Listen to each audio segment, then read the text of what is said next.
Good morning, everybody. Wednesday, December 14th, 2020. You can hear it in my voice. I do not have good news. I had to postpone today's show to deal with the utility company. I have a leak somewhere, and it's going to be bad. It's going to be $5,000 to $20,000 probably because I'm going to have to get the yard dug up. But that is life, and life throws you fastballs, curveballs, changeups, and splitters. And the key to life is to make contact with the ball. There you go, a baseball analogy. Hey, last night we had some wonky games to get to. We've got the Celtics and the Lakers. Epic overtime showdown. LeBron, did he choke? Anthony Davis, did he choke? Or was just Jason Tatum that much better last night? We've got the 76ers lighting the beam, starting a feud on the interwebs. Lots to get to. Shout out to Dan Campbell, head coach of the Detroit Lions. I don't do football. The Lions were my favorite, my grandmother's favorite team. And I read a good piece on him. And you know what? Cool. Shout out to him. A lot of people counted him out, just like a lot of people counted out last night those Boston Celtics. The Utah Jazz put the Pelicans to sleep. The Rockets shocked the hurt Suns. Mikal Bridges just had a bad night, ladies and gentlemen. And we'll deal with the referees in the Milwaukee Golden State game. Be back in 30. Good morning.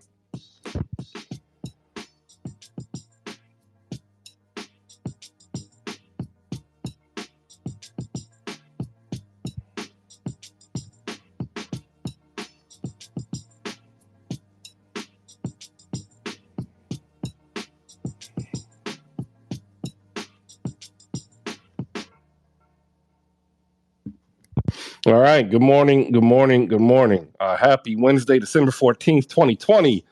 In what started out as a rainy day, both literally and now figuratively for myself, I welcome you to a wonderful morning talking some basketball. We've got some NBA to talk about, some men's and women's college to talk about. Definitely a great time as we head into the holiday season. 10 days and a wake up, ladies and gentlemen. 10 days and a wake up until Christmas. And you know what that means? NBA basketball. And it's going to be some of the best basketball as we also look forward to tomorrow as being the opening day of trade season in the NBA. If you want to come on up, go ahead, raise those hands. Do me the favor, quote tweet the show card this time and say we're open, we're live. I had to put out that we postponed due to unforeseen circumstances, and I'm not gonna lie, it is a bummer, definitely a bummer. Already canceled the Christmas gifts that are able to be canceled because I'm expecting a heavy hit here. All right, we'll get to the scores real quick now. The 76ers beat the Kings 123-103. James Harden, 21, 7, and 15. Domantas Sabonis, 22 and 10. Joel Embiid had 31. One of my friends that I'm in a fantasy league with laughed at me because we made a James Harden Pascal Siakam trade. But I laughed back at him because I told him I don't think Harden would be healthy, and he still gave me a first for nothing. The Milwaukee Bucks beat the Golden State Warriors 128-111. Bobby Portis and Giannis, man, they combined for 57 points and 23 rebounds, and they bullied the Warriors down into submission, out rebounding them, just by an insane margin. Steph Curry, off night. In fact, everybody kind of had an off night, and we'll get in to that basically double technical against Curry and Steve Kerr. The Houston Rockets, behind Jalen Green's 26 and 7, upend the Phoenix Suns. DeAndre Ayton left with a injury, as did Cameron Payne, leaving Mikal Bridges and Chris Paul to fend for themselves. And ladies and gentlemen, it was a brutal watch. At one point, Mikal Bridges and DeAndre Ayton combined for 3 for 28. And if you added in Damian Lee, it was 4 for 36. That's how bad it got. Pelicans lose to the Utah Jazz in Utah. Jared Vanderbilt. I keep trying to tell these Nets fans and these Heat fans, you are not getting Jared Vanderbilt. Danny Ainge specifically targeted him in the Gobert trade. Last night showed why. 18 points, 14 boards, 6 assists. look, you might not like it, but Jared Vanderbilt is the league's most valuable contract at $4 million. If he can unlock what he's doing this year and get more usage, the sky is the limit. Here are his numbers. He's averaging 9 points, 8 boards, 3 assists, a steal on 60% shooting from the floor and 41% from three. He is a dynamo waiting to happen. So shout out to Jared Vanderbilt. And the Boston Celtics got up so much they went to sleep and found out they were down by 14, fought all the way back to win 122-118 in overtime. Jason Tatum, 44 points, 9 boards. LeBron James, 39 and 9. It was a phenomenal watch. I watched it this morning as I was on the phone with American Water. All right. Shout out to all of you who came in despite, a little bit of a late start. Appreciate it. If you hop up on stage, I appreciate it. If you do want to actually join in the convo, but you can't speak right now, it's totally fine. We have a chat box in the bottom right. You can hop up in there like EK just did, like Jose does, like TJ does, and just say good morning. We'll get your voices heard through there. First off, though, we'll go to the good mornings here. Jade Wakanda, you're first up. Good morning. Good morning. Shout out to Paradox Killer 23 down there. It's his birthday today. And I didn't appreciate your Desmond Bain erasure. Desmond Bain has the best contract in the NBA at 24-7 points a game, 5 rebounds, 5 assists on 62% He's not playing. true shooting. Don't be like that, Chris. Don't be like that. He's not playing. He's hurt. He's hurt, but he's playing. You know what I'm saying? Yeah, I feel you. I also argue that he's more valuable because he's big. And to me, big skewed more value in contracts. Yeah. Especially. Yeah, I could. Yeah, especially if you look at last night, he was accountable for 30 points, actually 31 points and 14 boards, which I think would be more valuable than 24 and 7. Just saying. Yep. No, because 5 assists is 10 points, even if they're on twos. So he's still averaging 35. But he's not rebounding at 14. Generating. He's rebounding at 5. Yeah. Okay. So there's a 9 rebound difference versus a 1.5 assist difference. What are we arguing? Yeah. We're arguing that Desmond Bain's gravity. Oh, okay. We're arguing Desmond Bain's gravity versus Jared Vanderbilt's Rogue Planet. I get it. I love it. Let me get to Bakari. Bakari, good morning. I know you woke up like Jennifer Aniston at the coffee shop, sweating bullets, wiping your forehead, saying, "Phew, what's up?" That was a very, very interesting game. Also, good morning. I should say that first. Good morning first. But that was a very interesting game. I watched the end of the Pelicans Jazz game. I didn't watch the beginning, but that was also a good game as well. I like that. But oh my, like we actually I think it was they went like a 30-something run, 30-6 run, something like that, and that was painful. I turned it off. And then I was like, do I really need to watch this? Like, I don't really need to watch the Celtics though. Then I went back to sleep, right? And then my phone's just buzzing, boom, boom, boom, boom. And then the group chat's just going crazy. And then I'm like, what's going on? What's going on? And I just see a Tatum spin fade in the mouth of one of the greatest players of all time. You know what I'm saying? And that's just passing the torch right there, you know. Wow. Passing the torch. Passing the torch, you know. LeBron, your time's up. You know what I'm saying? Tatum's him. Jaylen Brown, oh my goodness. And no Rob Williams, no Al Horford. We still get it done. You know. 4-2 in our road trip, and we're back home to face the Magic on December 16th, 2022. Look at you. E.K. Johnson, Hoops Coalition. Good morning. Good morning, sir. How are you doing, man? I am having a day of days. I know, man. I'm very, very sorry, man. I hope it gets better. I hope you get some really, really good news regarding the leak. I've had leaks in some of the residences I've lived in the past, and let me tell everybody something. If you've never experienced it, it sucks. Especially when it's cold outside, it sucks. It's really, really bad. So I really hope that works out for you, man. But you can have a little bit of happiness knowing that the Houston Rockets once again knocked off the Phoenix Phoenix Suns last night. 67 total rebounds as compared to 44 total rebounds. And who had 16 of them? The guy I've been saying is the most important Houston Rocket, Alperen Sengun. That's all I got to say. Oh, also, I want to give a shout out to Alabama Crimson Tide's freshman Brandon Miller at 24, 8 and 5 against Memphis last night. And then I also want to shout out Taina Mayer of the Boston College Eagles. Another true freshman had 23, 7 and 5 last night. And yeah, we're gonna get into the Lakers and we're gonna get into all these other teams and everything. But I just wanted to start off the morning by saying, you know, hopefully everything's going well with you, Chris, and I really, really hope you get that situation taken care of, man. Good morning, everyone. Oh yeah, I appreciate it. I spent about an hour and a half in the crawl space. Tore apart some of the panels in the house. The leak is not in the house. Like turned off. Oh, by the way, if you've never dealt with this is what you do.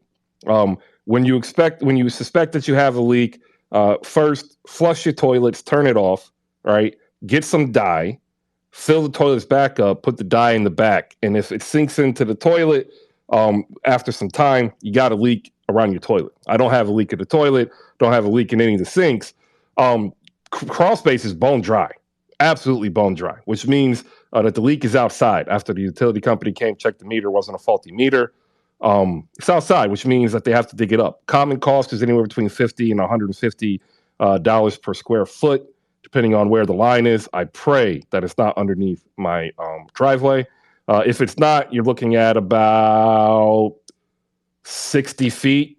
So you're looking at probably an average cost of $85 per square feet, so about $5K. And that's just the digging up part, ladies and gentlemen. That's not the repair. The repair will be about $1,400. And so, yeah, rough day today. I'm not going to lie. Micah, good morning.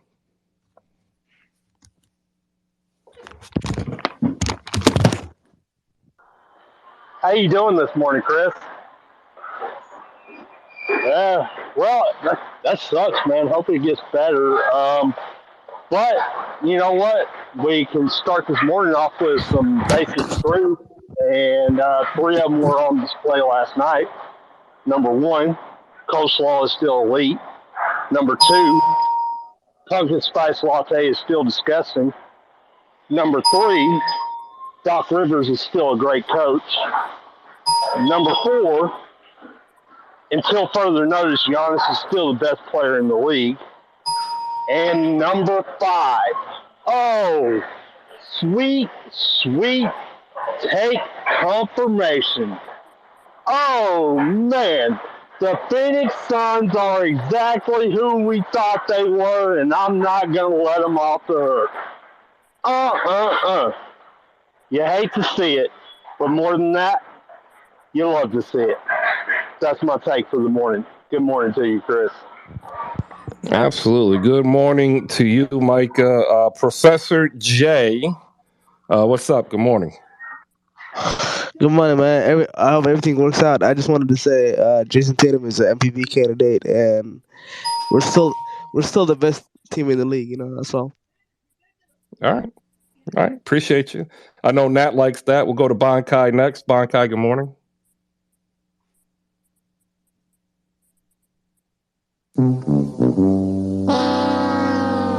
Show killer. Hello, show killer. Hey, good morning, Chris. Good morning, everybody. I didn't even know you called me. Yep. Hey, I hope everything's okay, man. I hope everything gets solved with the leak. Well, I look, like I said, life happens. This is part of life. More importantly for me, I ain't gonna lie. It's more Vincent than I. I could care less about Christmas, to be honest. I've never really been a practitioner. I mean, dating back to when I was a kid. I think I really stopped caring at around 10 or 11. Like I knew Santa wasn't real like by the time I was 4. And I appreciated the gifts. But like once I hit 10 or 11, I just stopped caring. I would have rather had like experiences. So, you know, it's gonna hurt for him. Well, because already having to call family, some of the stuff that we had planned, we're just not going to be able to do. And that's life. But it'll be a learning moment, and we'll get through it, and it'll make us both better. But I appreciate the well wishes, Markai. How are you doing? I'm doing okay. I'm about to take a quick walk as well as listening into the show and contribute here and there. I still can't believe the Lakers had that meltdown last night, but I guess they just ran out of legs on top of the Celtics being really good. Well, I mean, I think both teams had that letdown. I just think that Boston had theirs first and LA had theirs last. And whoever has the meltdown last tends to lose. True. But to the victor goes the spoils. And I get to introduce you to the founder and leader of So You Think You're a GM. And ladies and gentlemen, I'm telling you now, shoot her a follow because it's almost that time of year. It is almost trade season, and we are getting ready to kick off another season of the best game show covering the NBA. That is my friend Nat. We met on Clubhouse. And I'm going to tell y'all a little story. The very first day we met, we argued. And like the funniest thing is it was only her arguing because we are all like, you are right. And then she's like, I'm not used to that. And ever since that day, she's been a great friend. We talk online, offline. Shoot her a follow. Diehard Celtics fan. And now a two-team fan with the Raptors. I mean, that's a little much. But I still love her anyway, ladies and gentlemen. My friend Nat, good morning. Good morning, Chris. Chris, you got to stop putting that two-team stuff out there, man. I'm showing love to the Raptors. You know, they got some really good young talent. You know, come on now. All right. I show love to the Raptors all the time, but I'm not a Raptors fan. Like, I'm just like, yo, they good. Okay. Well, they were good. I don't know anymore, man. Like, they still saying Scotty Barnes is like Charlie Villanueva with no handles. Oh, my God. Is his second year slump? Y'all will be okay. Oh my goodness.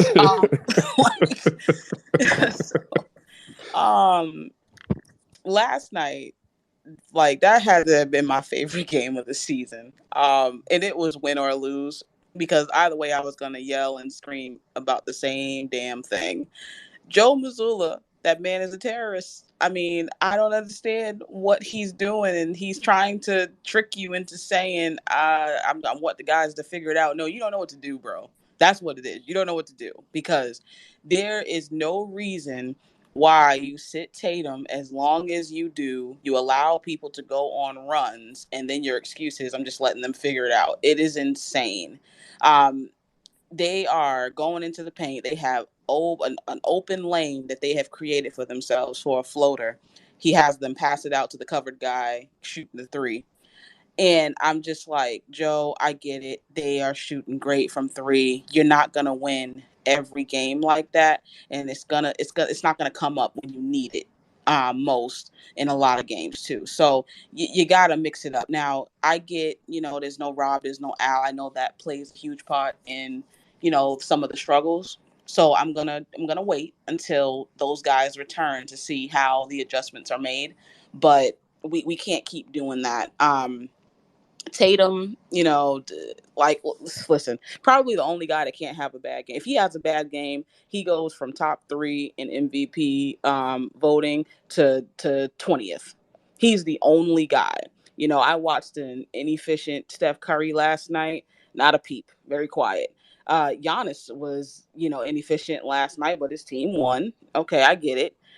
But he was inefficient and, did not a peep. But Tatum, he can be inefficient, team wins, and then it's like, yeah, but he's like number 20 in MVP voting. It's so inconsistent when it comes to Tatum. It's ridiculous. But he went at everybody last night, and in spite, I feel, of bad coaching, because I don't feel that game was well coached. I felt like they made shots. LA didn't. They got out to a big lead, and then they lost the lead because of bad coaching.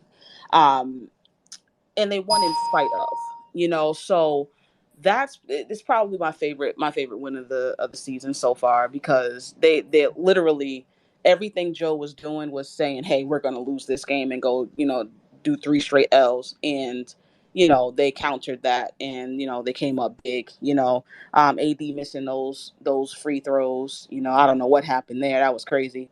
Tatum hitting that big shot, in front of LeBron, over LeBron. He went at LeBron quite a few times last night. He went at in the paint, challenging AD a few times last night. He was on last night doing everything, and he had probably, to me, his best game of the season. So this was a great win, but I would like to see the improvements from Joe Mazzulla. Thanks, Chris. Yeah, I was going to say, I wouldn't necessarily call it bad coaching. I think he suffers from aspects of greatness of Doc Rivers.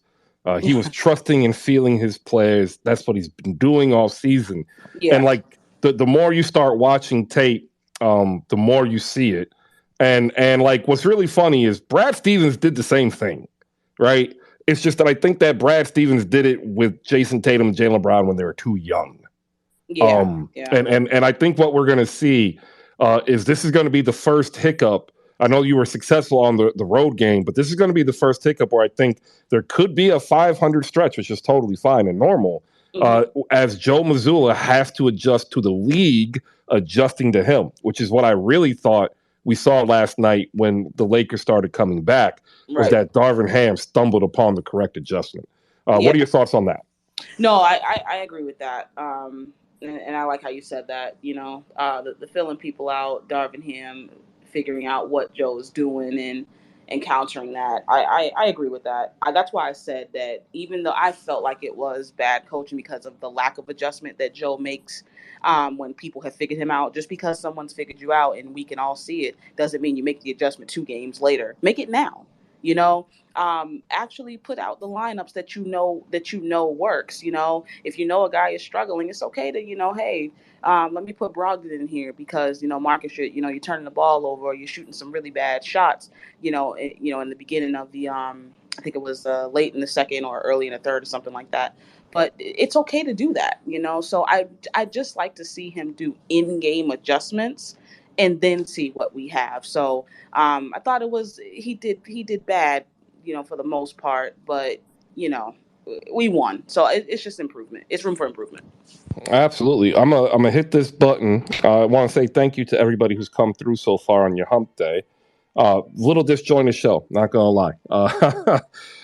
Brought to you today by slamgoods.com, as it is every day of the NBA season. Our wonderful sponsors gave us a promo code at the beginning of the season, thanks to the hard work and self-initiated effort of the Pickup Card Game, who is down below, ladies and gentlemen. Make sure you pick up your copy of the Pickup Card Game over at slamgoods.com. And the cool thing about this promo code is if you use it and you save 15%. And that's money in your pocket that you could use to pay to fix a leak. Trust me, I know. Saving money is dope. Save money over at slamgoods.com using promo code HoopSpaces. Save 15%. Big items up there right now. You got the Zion Flex on them t-shirt still on sale for $20.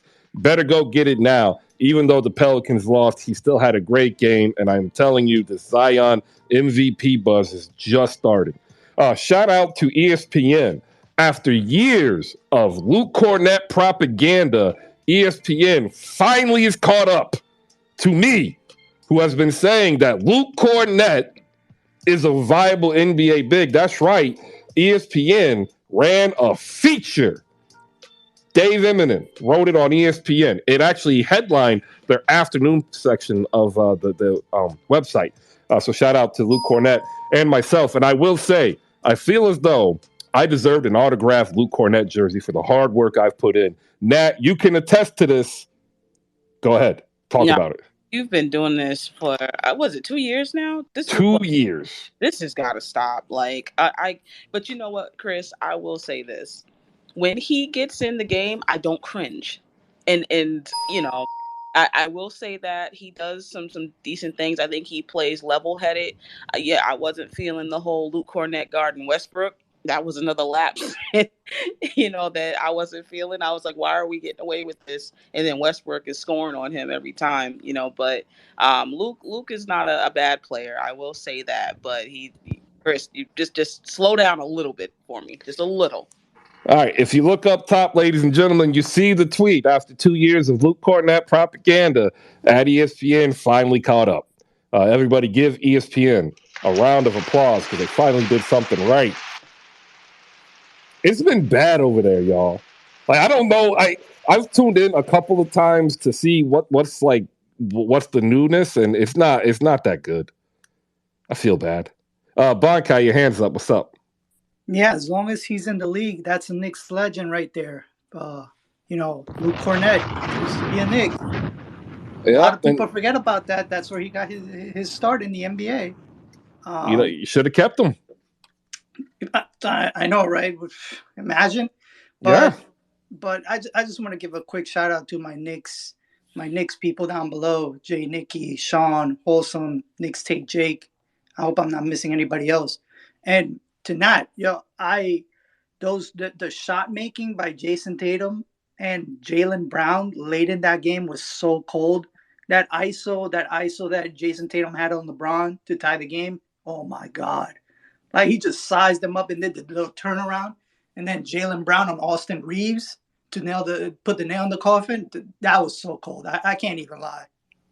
Yeah, no, it was highlight worthy. I mean, that was a highlight that I'm pretty sure the production team at NBA.com has probably put in their bookmark to put in as like a midway season Christmas highlight montage thing they'll do. And it's in the moment too. Like they never second guessed themselves, especially Tatum. Like he saw LeBron and he was just like, nope, I'm taking him right away. Like he didn't second guess, third guess, nothing. He just said, I'm splashing this in your face. I'm telling you now, it was eerily reminiscent for me of the Iverson crossover of Jordan, when the humanity and mortality set in on Michael Jordan. That was the moment, and I think that this could be the moment. Despite having a fantastic game, what Nat and Bonkai are alluding to is absolutely 100% correct. Tatum looked at him like barbecue chicken. Just looked at him and kept going. Like that's why. By the way, yes, that is me knocking barbecue chicken because all of you put barbecue sauce on it, which is disgusting. Oh my God, Chris. Nasty behavior. Okay. You put barbecue sauce on cooked chickens. Why? Why would you do that? Chris, what do you like? Jesus Christ. I like good food, not covered with mediocrity. Like, why? Why would you ruin good food? This man talks bad about barbecue sauce and barbecue chicken just to come here and have an agenda for coleslaw. And I didn't even bring that up. That was Bonkai. No, but you like coleslaw though. Because it's good. See, it's good with the barbecue, with a pulled pork sandwich too. It's elite. 70% of this space, I bet you, does not like coleslaw. Luke Cornett is the coleslaw of the NBA. Then he's elite. And since he's not elite, then that's all you except that he is. He is. If you look at what he's done, Sean, he is. He's holding opponents to 25% field goal percentage with the Cornett contest. That's elite. You got to read the article. It's in there. So elite. He plays 14 minutes a game. But I'm gonna let you cook. How long is it going to be? How long is it going to be until you start seeing little kids around the parks doing the Luke Cornett? They're already doing it. They are already doing it. Go to YouTube and TikTok. They are doing it already. He's a generation to do it. I'm telling you now. It looked funny. Y'all laughed at him. He's holding opponents to 25%. They actually sat down and looked at every contested shot he had. That's elite. We have to stop it. This bit is going on entirely too long. 2 years, and it's still going, Sean, because ESPN finally bought in. So ESPN is the arbiter of the truth now. Okay, good to know. No, but you know what happens, right? What happens? You know what happens when the establishment takes the narrative from the grassroots. The grassroots ends up replacing the establishment over time. Think about it. Hey, Chris, can I ask Nat a question real quick? Go ahead, absolutely. Yeah, Nat, did you see that new trailer for the Scream movie? I did not see it yet. Are you gonna? Wait, they made another Scream when it comes out? They made another Scream? Is that what you're telling me? Yeah, apparently it's gonna go to New York. Like, it's in New York. Okay. Well, yeah. I'm gonna watch every horror movie that comes out because I have to talk about it. And just like they remade the Korean horror film, The zombie film on the train. Jesus Christ. Oh, the Train to Last Train to Busan. Train to yes, Busan, right? Train to that Busan. was a good movie. Now we're going on the last train to New York, and I think we're gonna see rat zombies, and I'm not looking forward to it. So I don't know what they do with that movie, but I'm concerned. Like it doesn't need to go to New York. Let me get some college scores in here. Shout out to EK Johnson Hoops Coalition over on Instagram. This Brandon Miller is something else, ladies and gentlemen. You got to go catch him in person if he ends up going to a university campus near you. Last night, number 4 Alabama survived essentially Memphis 91-88 in Tuscaloosa. Brandon Miller 24-8, and let me tell you, I don't think there's a shot he can't make. Like, this is the third time I've seen him. I've seen him shoot from the wing. I've seen him shoot from the corner. I've seen him shoot almost 30 feet from the top of the key. I've seen him take people off the dribble. I've seen him flush it. I've seen him block. Like, this kid is like a young Jason Tatum. The only problem he has is he gets a little antsy around the basket when he has to go up for a layup. Like, it's the most annoying thing. He's 6'9", he's 200, but man, does he suck trying to make a straight layup against competition. Maddening. EK, what did you catch from last night's game? Yeah, man. So, like you said, Brandon Miller has been one of the best players, I believe, in the SEC. I think he's one of the top freshmen in the country. And I think your Jason Tatum comparison is good. Although he's only shooting 39% from the field. With college, I don't really pay attention to percentages like that because his game is definitely transferable to the NBA. I would be surprised if he stays with Alabama past this year if he continues at this pace. And there's really not a shot he can't make. He has the package of a traditional like 6'3", 6'4" guard, like very skilled guard, but just in like a 6'8", 6'9" frame. And he's 200 pounds. He's long. He's a capable defender. So I really, really like Brandon Miller, man. I really think he's probably top 3 freshmen this year. Yeah, and I've seen him on some draft boards still in the mid-teens to early 20s. We'll see what it goes up throughout the season. Houston rebounds. They get another win, 74-46 over North Carolina A&T. And the Arizona Wildcats whooped Texas A&M Corpus Christi 99-61. And then that was it, your top 25. Women's top 25 did not happen last night, but Boston College had a phenomenal player go off, and EK already alluded to that. So if you do want to actually follow more men's and women's college, make sure you shoot EK a follow after the holidays. We're going to get together to see how he can bring college basketball here to Hoop Spaces for some content for you guys. All right. Back to the games in the NBA. Sixers 123, Sacramento 103. Again, Doc Rivers displays his greatness. James Harden had a fantastic game, 21, 15 assists, 7 boards. You had Joel Embiid dominating 16 points in the first quarter. Again, he is now he's second to Wilt Chamberlain for career 40 and 10 games in Philadelphia, which is absolutely phenomenal. He has more 50-point games in the NBA from blah, blah date to blah, blah date. And I tell you what, there was a Matisse Thybulle sighting last night, ladies and gentlemen, that I am super excited about because I've dragged him on my fantasy team for 26 games, not dropping him when he ain't doing nothing. Last night, though, he actually got in as a starter, played 22 minutes, 15 points, 5 for 7. If he has figured out how to shoot that corner 3, which he made 2 of them last night, he's going to start.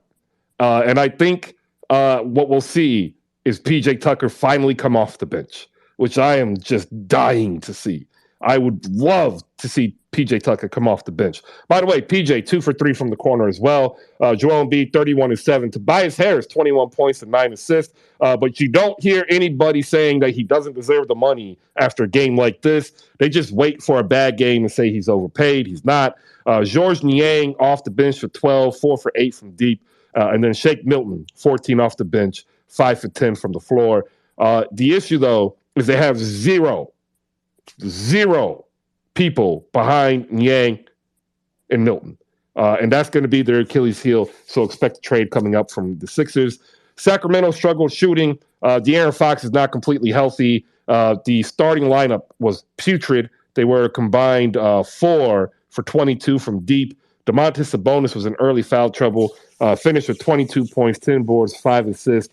Malik Monk and Terrence Davis off the bench combined for 28, but it just couldn't keep up in the second quarter when Philadelphia dropped 41 to end the half at 80 points. So there you go.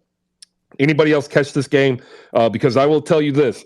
The player that is most likely to move on the Kings, whether they win or lose, is Harrison Barnes. And there are 2 teams that have now been linked to him on the back channels. One of them being the Dallas Mavericks and a potential reunion. The other one being the Miami Heat, which is interesting because they could use some additional scoring to stabilize their bench unit if he were to come off the bench. There, I laid out the groundwork. Anybody got anything to say for the Sixers and Kings? I did not see the game, but shout out to the Kings for covering 21.5. That was the halftime spread. By half a point. Half a point. Take it. Half a point. Love it. Hey, EK, go ahead. Yes, sir. So first off, I want to say regarding the game last night with the Sixers and the Kings, man, Joel Embiid, he may be one of the best. He may be playing the best basketball out of anybody right now. When you look at his last 5 games, 35-11, 39-7, 38-12, 53-12, 31-7 last night. He is playing amazing, and I think Glenn should really thank whatever God he prays to, because I don't know what his religious affiliation is. He should thank whatever God he prays to that Joel Embiid is on the tear that he's on. But I want everybody, all the Sixers fans, all the Glenn Rivers fans, I want you guys to get excited. I want you guys to understand that the way they're playing now and the way he's quote unquote coaching now, once they make the playoffs and he implodes like he is known to do, there will be no excuse. There will be no excuse. So I want you guys to really prepare yourselves for that. But see, the problem, EK, with that logic is you already assume that we don't know that that's going to happen. Like, we already know what's going to happen. Like, we've been down this road. We've taken this pill. We know where this road leads to. We'll be back at a cubicle doing coding instead of being Neo. If you're great, I think within a career, you can afford to have like 1 or 2 meltdowns. Doc Rivers has several, right? So the term that you put on him is great. If you were to say he was a good coach, he was an okay coach, he's a serviceable coach, I'd be quiet. I wouldn't say anything. But you put the moniker of great on him every single day, using your platform to propagate this false.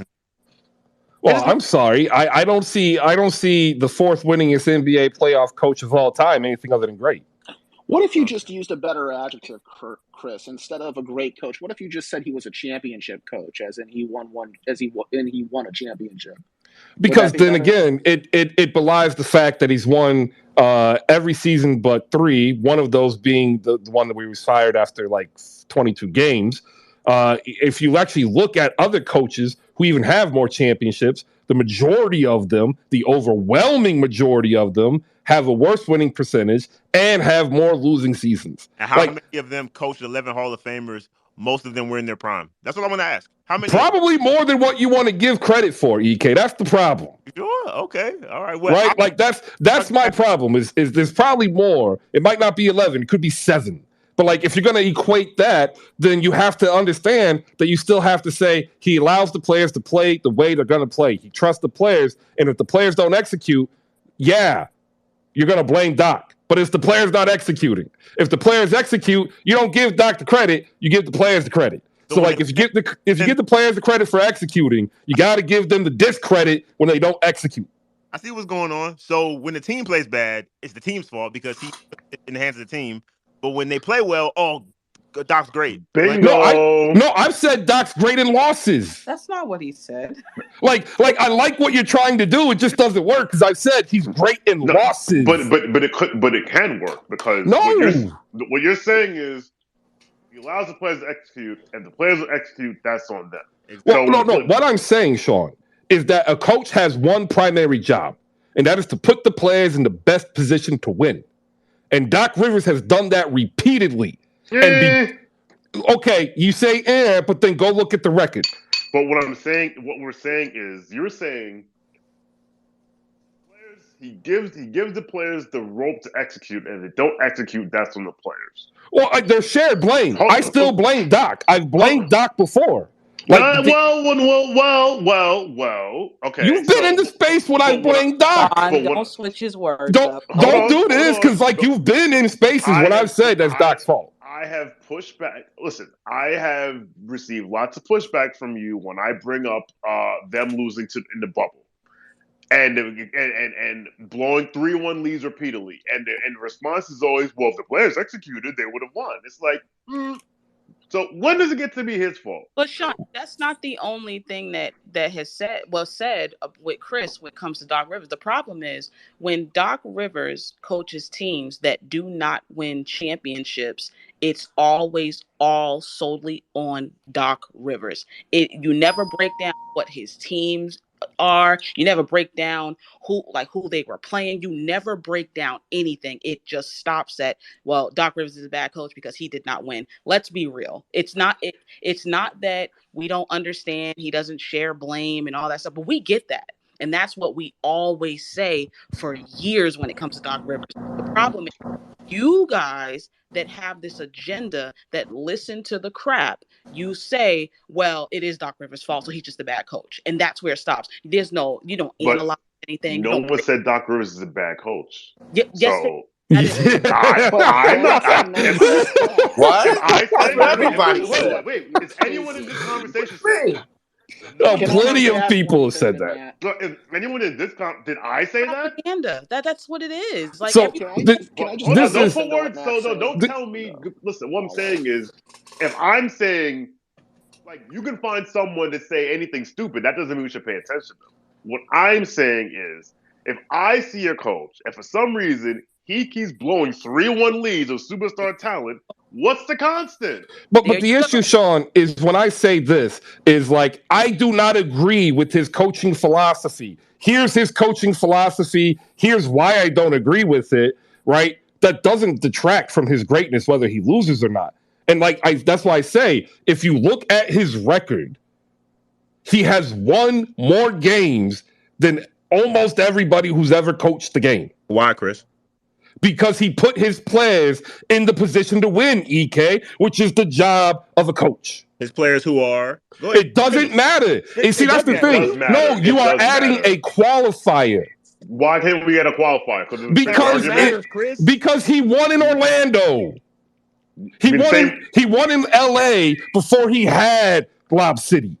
Define winning. So going 40. Winning 40? More games than losing, Sean. Oh, so that's the definition of okay. Well then, this is hilarious. Well then, you know who's the great coach?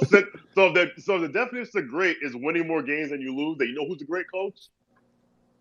Who's a great coach? Tom Thibodeau. Has he won as many games as the top 10 NBA coaches in history? You said. No, I'm asking a question. No, you said he wins more games than he loses. I am as a baseline. So I'm asking you a question. Is he a top 10 winningest coach all time in the NBA? Tom Thibodeau? No. Is he a top 5 or a top 10 playoff winning head coach of all time? No. Okay. Boom. We're done. So Chris? Chris. That was moving. That was goalpost moving. Come on, don't do that. That was the what? No, you're doing that to me. I do it to you, and you're like, oh, you can't do that. That's what you said. You said he wins more games than he loses. That's literally what you said. Well, yeah, as a Jets back, but you say what makes him great. So you say what makes him great. I tell you, he's won the 4th most games all time in the NBA playoffs. I tell you, he's won over 60% of his games and over 66 since 2008. That he's top 10 winning of all time. And like you're telling me, oh, it's because of the players. Yes. That's exactly what we're saying. So, let me ask you this. So he didn't coach those players. He didn't make those players better. So then why? No. I'm asking the question. Did he coach those players? Yes. Based on what you said, no, Chris. Based on what did he make them better? Of coaching is no. How? Just say you don't like Doc Rivers. Just say that. No. I would know better if you just say you don't like him. Why are you I thought that I don't like Doc Rivers. I like Doc Rivers. I just know Doc Rivers is as good as you think he is. It's not me. That's the problem. It's the league. The NBA said it. I'm talking to you. You said he's the great Sean. And Sean. you said he wins more games than he Okay, loses. let me ask you, Sean. Is Did that I not say what- is did I that not say what you Doc said? Rivers? Is that not what you said? Did I say Doc Is Rivers is that a not great what you coach? said? Did I say Doc Rivers is a great Is coach that not what before you said? or after the NBA came out and said it? You're avoiding the question. I'm not. I'm not. You I've are. already said he's a great coach. I gave you the explanation. You don't accept it. That's not what. Like, He's that's a what it great is. coach. Let when me- he let wins. me- So let me, so players don't matter. Why did he? Why in Orlando? Well, was he see, like a great again, team? I said players matter, but he won in Orlando, then he lost, and he lost his job, right? He won in Los Angeles before it was Lob City. Like that's why he won in Boston before they had, everybody. He won in Philly when he had half his team out. Like, what are we doing? You made a criteria, and then when I applied a criteria to somebody else, I was told that now doesn't Well, apply. no, okay. And the So I said goalposts because got he moved. won more than he lost, and you're like, oh well, Tom Thibodeau's a great coach. Can you Then tell he's a great coach. has What, done? what I'm saying is that's your Talk criteria. about it? Can we talk about what Tom Thibodeau? Why do you feel that Tom Thibodeau is in the same class as Doc Rivers, and why do you feel that he is a good coach? So, go to his record, go to his playoff wins, go to everything, and you tell me about his coaching. Talk about it. Chris said he's a great coach because he I wins didn't more ask than you he that. loses. No, I didn't ask you that. Because I don't have to answer that because See, no, you're accusing me of doing what you are doing to Nat. I know what I'm. See, the problem is people don't realize the consequences of what they say. You say something, and I hold you to it, and you're like, no, that's But not I'm what I holding meant. you to my question about Tom Thibodeau. Can you answer my question, Tom please? Thibodeau's a good coach. I don't Okay, think can you he's break it down? Break it down for me. Okay, so okay. Because So if you wanted to go by because record, he's won everywhere. See how He's easy won that is? what? He's won games. He's won Okay. more games. How than about he's in the lost. playoffs? Has he won more games in the playoffs, Sean? He's had some talented teams Doc in the Rivers? playoffs. Has Tom Thibodeau won more games or lost more games in the playoffs? Are we moving to goalposts? No. We're going by record, Sean. There's a regular season record. There's a playoff record. Can you talk about the playoff record, please? Did Tom Thibodeau ever have Tracy McGrady when he averaged 30? Did he ever? Who's moving? Yeah, now that's some goalpost moving. Let's get some other fans Y'all in don't here. like being wrong. We got y'all don't like being caught. We got two Sixers fans. Because as soon as you see we got two Sixers fans and the Celtics fans who had to deal with Doc Rivers too. We're gonna let them talk instead of us. We'll go to JB Fortis because he got the pleasure of seeing Doc Rivers' greatness first. Then we'll go to my man Al at Half Court Heat and Saluba as well, who's Arsenal and Sixers. JB, go.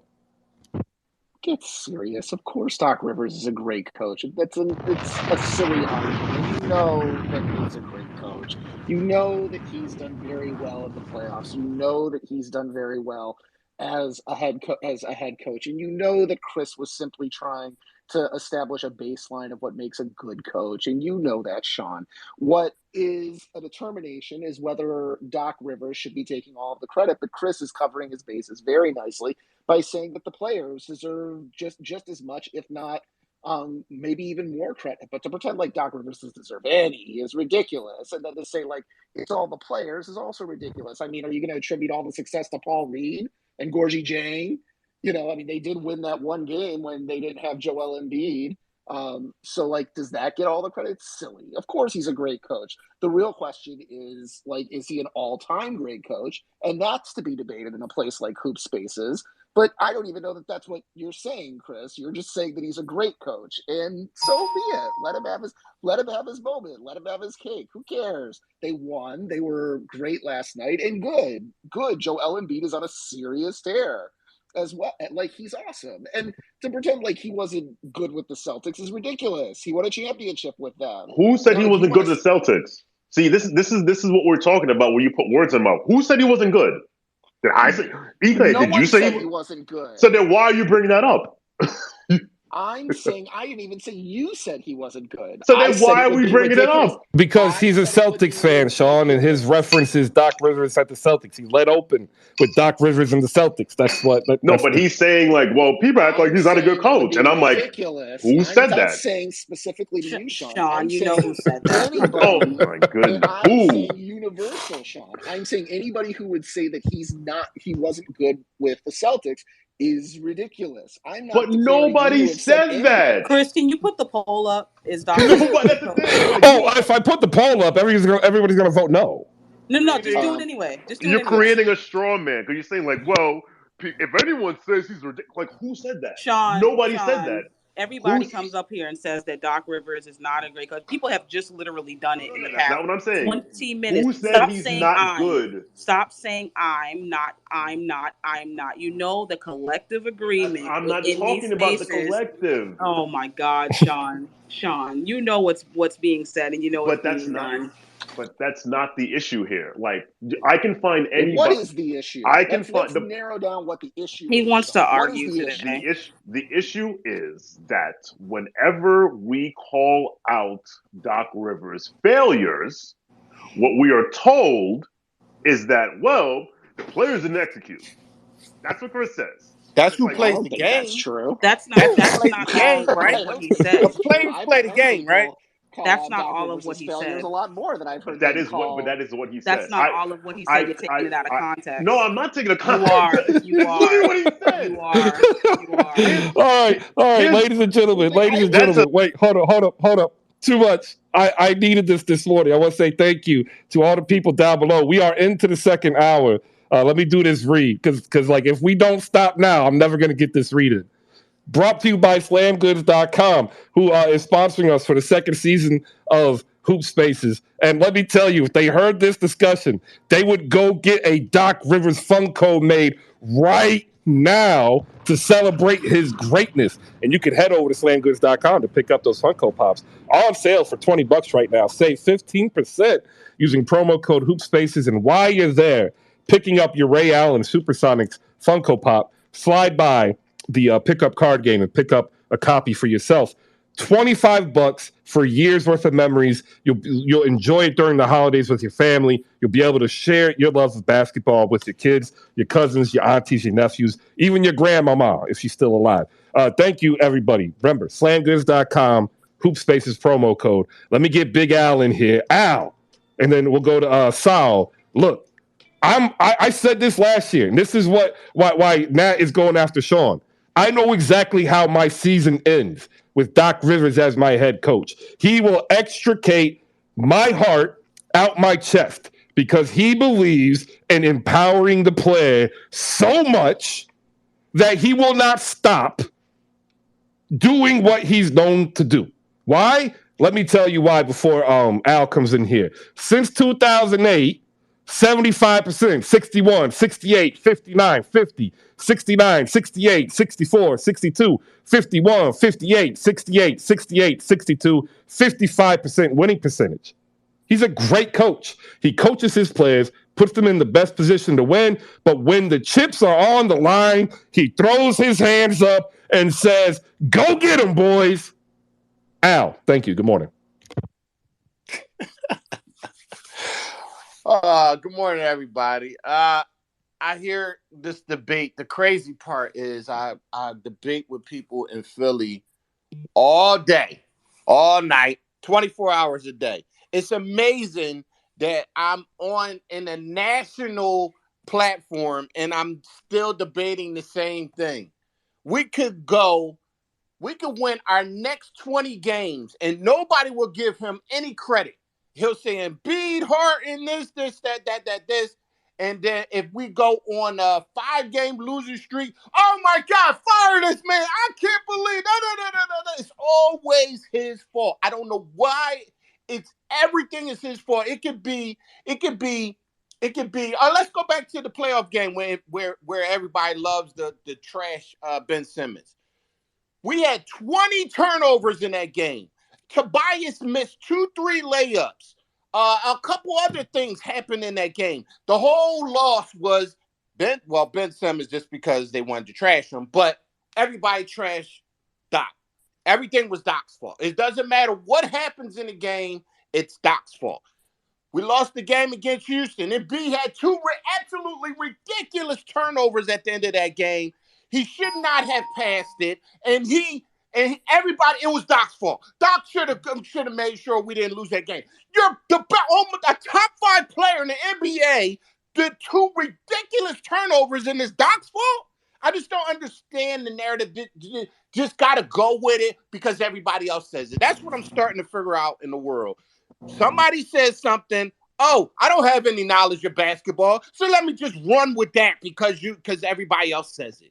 No, how about first of all, let's watch the game so you can actually know what happened in the game and not just use what somebody else is saying. Yeah, Anyway. that inbounds pass is the one Can that he get killed some me. points, Chris? Yeah, I'm sorry. I'm messaging in the background. Go ahead, Al, and then we'll bring Sal up here. We got JB Fortis, Micah, EK Johnson, Bonkai, all with their hands up. Sean had to bounce out. He'll be back in a moment when he can. He's got work in real life. Go ahead, Al. Finish up so I can get these other guys in here. All right. As far as the game last night, we came out and we executed. I mean, dude, we shot 60% from the field and 50% from three in the first half. Not many teams is going to be able to handle that. I mean, nobody. It was over at halftime. It was a nice win. We're 3-0 on this 7-game home streak. I need to go 6-1 in this home streak, Chris. I need to go 6-1, and then let's see where we at from there. Maxie will be back, and then that's it. All right, solid, man. Appreciate you coming in across the pond. How you doing? How you living? And we are here talking Doc Rivers, apparently. We got the Milwaukee Bucks keyed up next with JB Fortis, though. So we'll go Saul, then we'll go EK, Micah, Bonkai, and then JB will give us a good reset. Thank you, everybody. Good morning. Morning, Chris. It's morning for you guys. Evening here. Yeah, I'm getting tired of your Doc is great tweets every other night. But to be fair, I'm with you on this. If we look at the body of work of Doc Rivers, I don't think anybody can say that he's not a great coach. He's definitely top 15. I have some Sixers friends here that love making the argument that the only ring that he's won, he had 4 Hall of Famers. But I'm like, do you remember that Rondo was a rookie and not many coaches would put all their faith in a rookie? And for me, I like the fact that he puts his trust in players. It's something that I like my players to take the responsibility. And for me, the only problems that I've had with Doc is never the philosophy or the system or the players that he has. It's always been not giving the opportunity to the young guns. And obviously in this league now, you can see that player development is a big part. And a lot of coaches do give the chance to young players. And, it's not even a result changer. I understand that Isaiah Joe and Bassi getting released doesn't really change the Sixers winning a ring or not. But I just think for me, when I look at Doc Rivers, I always say that he puts his players in the best positions and then it's up to them. And sometimes players come short. And I feel like the Sixers bring him in. A lot of the fans do not actually pay attention to the situation that he was brought in. He was brought in into a process that nobody actually knew what was going on. He had to deal with Ben Simmons, who, by the way, at the time, I was really angry that he was backing Ben Simmons. But now that I think about it, I'm like, that's what you want your coach to do. When the whole world is against you, this guy is saying he's going to protect you. He's going to give you those opportunities. And, sometimes it doesn't work out. And that's because a player like Ben Simmons maybe wasn't up for the challenge. But any other player could have taken that differently. And that could have changed the trajectory of Ben Simmons' career. So for me, I like that about him.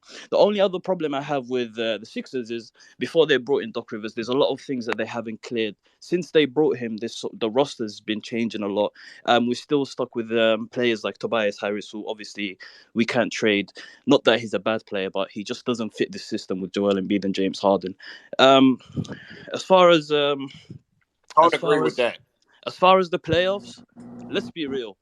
The season we lost to the Atlanta Hawks, even though I was mad that he played Tyrese Maxey and then yanked him out the team. That was down to the players. You should not be losing to the Atlanta Hawks. You shouldn't be turning the ball over that much. You shouldn't be missing layups like the brother before me mentioned. And in general, the defense was shocking. And I can't really put that on Doc Rivers. Last season, Joel Embiid literally broke his face. How can I put that on Doc Rivers? Like, that's the best player we have. That's literally who we live and die by. And he had an injury. And Doc Rivers was still in that Miami series. He still gave them trouble, and we could have won that series. So for me, obviously, it's in the heat of moment where you lose some games and you feel like the rotation wasn't right, that you get angry and say, fire Doc. But I just think it's an easy cop-out. It's an easy way out. If you really sit down and analyze the game, Doc Rivers not even top 5 problems right now. So, yeah, but Chris, ease up on the Doc is great. Look, all right. Please, bro, please. I'm gonna get everybody in here. I'm just gonna make this one thing. Sean will be back at noon. This is another problem I have. Phil Jackson coached the 2003-2004 Super Team Lakers to a loss. Who was on that team? Who was on that team? Kobe Bryant, Shaquille O'Neal, Gary Payton, Karl Malone. Chris, Keep going. Chris, stop What? it. Keep going. Horace Grant, Rick Fox, Derek Fisher. Hey, he's still there. Byron Russell, Ime Udoka, Luke Walton. Luke Walton?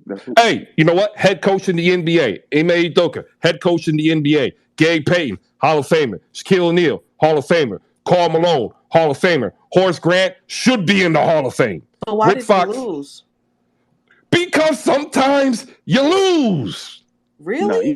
No, he lost because Larry Brown put him in a clown suit, and he didn't have a next winner to bail him out. But he lost. He lost. Oh. By the way, this wasn't like Kobe in his rookie year. This was 7 years in. I'm a killer, Kobe. Like this was Kobe pushing Shaq out, Kobe, and he lost. But he's a great coach. Why are we having this conversation? Because he's a great coach. Lord Jesus.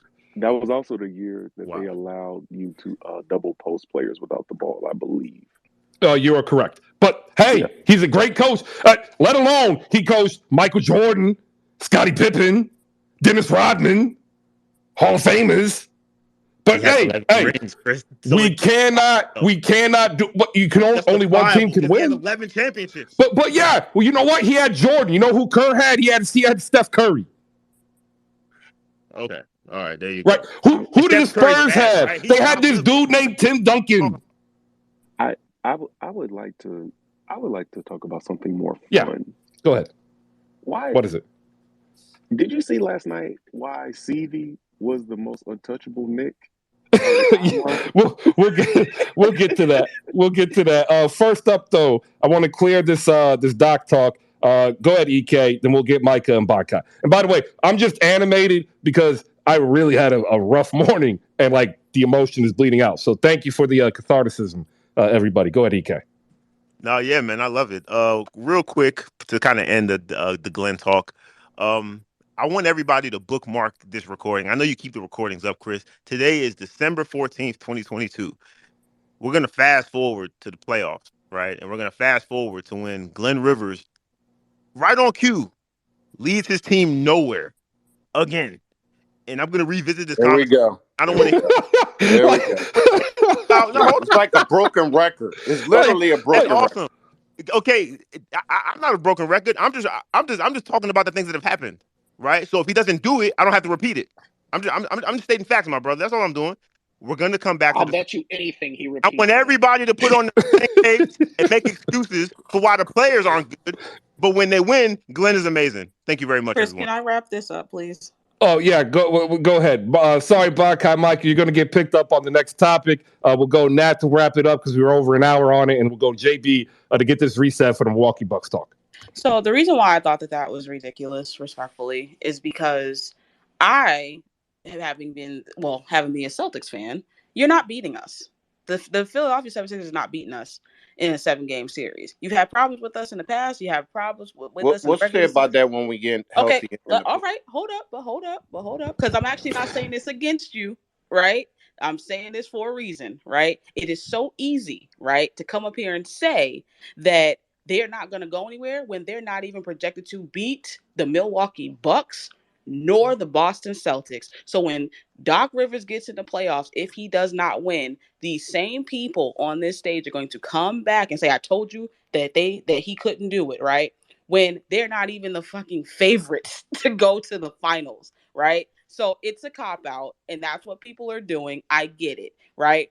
Now let's go and fast forward to that playoff series that they might lose, right? Because everybody has a chance, but they might lose. And let's actually get to that game or that series and break it down and not just sit down and say Doc Rivers failed. Let's actually break down what the hell happened in that series and why they may lose. I challenge everybody to do that. And by the way, right now, if it were to happen, we would lose to the Brooklyn Nets. Okay, Understand that. And then you would say Doc Rivers is at fault, even though right now, if you stack the Brooklyn Nets up against the Sixers, Brooklyn's deeper. They can score more ways. The only way you can beat them is out rebounding them and pounding it into the paint. So you know what happens? It becomes 6 Joel Embiid 40-plus minute games, and in game 6, he's exhausted, and nobody's there to pick up the slack that ends up happening because the players aren't going to execute. I digress. What's up? No, I'm saying, can somebody clip this? Because it's gonna happen. So I just want to make sure that we're clipping the right stuff. Yeah. No. All the Sixers got to do is trade Matisse Thybulle, PJ Tucker, 2 pick swaps for Patrick Beverley. Stop it. We will go to JB Fortis. That was nasty. That was very nasty. We've got some Brooklyn Nets talking. We got some Sixers talking. We got Tom Thibodeau talking. But now we're talking about the game that was a game for the Milwaukee Bucks, but seemed to be more of a wine fest for Golden State. 128-111, Milwaukee over Golden State. JB's got a question for everybody up here on the panel. For those down below, appreciate you coming in to Hoop Spaces today. Do us a favor. If you have yet to sign up for the review, now is a perfectly good time to do it. It is 100% free, gives you recaps, highlights, interviews, news and notes across the league, right? And it's free, and you're already in here, and you don't watch all the games. Like, it's hard for me to do what I do, but I'm able to do it because, like, I got no other responsibilities other than my son. All right? So tap in to someone who's watching predominantly 80% of the games every night or waking up in the morning to finish it and read what you miss. All right? Check it out. Hoop Spaces Review. It's up there. Appreciate it. JB, go. I love the Hoop Spaces Review, just as an FYI. I get that every morning, and I read that every morning. So I've noticed a trend in the NBA lately, and I'm curious. I'm asking a question more than I'm asking, more than I'm sort of giving an opinion. So this is a little different than the way I normally come in here trying to stoke the flames. But I've started to notice that teams are making a defensive rebounding adjustment against the small ball lineup that sort of took the NBA by storm. And what I mean by that is I'm starting to notice that these out-rebounding teams, right, that the rebound is becoming ever more important. When the Golden State Warriors beat the Boston Celtics the other night, they had just a ridiculous, they had like a plus 13 against the Celtics in rebounding. And I came in here and said that Kevon Looney just out-rebounded and out-muscled Blake Griffin. But then just last night, when the Golden State Warriors lost to the Bucks out-rebounded the Golden State Warriors 55-37, right? And primarily they did that on the defensive glass because they had the same number of offensive rebounds, but they weren't able to get these second chance points. And so I'm wondering a couple of things. First off, in the game within the game, is this the counter to the sort of 3-point barrage and this obsession of being the best that you can be from the 3-point range? I mean, because last night, the Warriors still got 40% from 3. It's not like they sucked from 3, but they weren't able to get those defensive rebounds. They weren't able to get those second chance points. And then the second thing that I'm wondering is, does this universally, is the counter to that, is the counter being sort of able to be dominant in the paint and just sort of muscle your way to every defensive rebound, wings and wing play, specifically being able to boogie on players like Bobby Portis, who, by the way, has been fantastic the last month or so. He did 25 and 11 last night, but this has been going on now for like a month. So he's fantastic. But the same scouting report is going to be there come the playoffs, which is that if you put Bobby Portis in along with Brook Lopez, you're not going to be able to hang with wings like Jason Tate. Like, they're going to call switches so they can get into the paint, so they can have more pressure on the hoop. So I guess my question is sort of a game within the game, right? Is rebounding becoming much more important is question number one, as we sort of assess these championship aspirations or these playoff aspirations. And then number two, what do you think the counter to that is, if that is in fact what we're seeing? That's an easy question. Yes, the pendulum has started to swing back to the other side. If you look last night, only one team won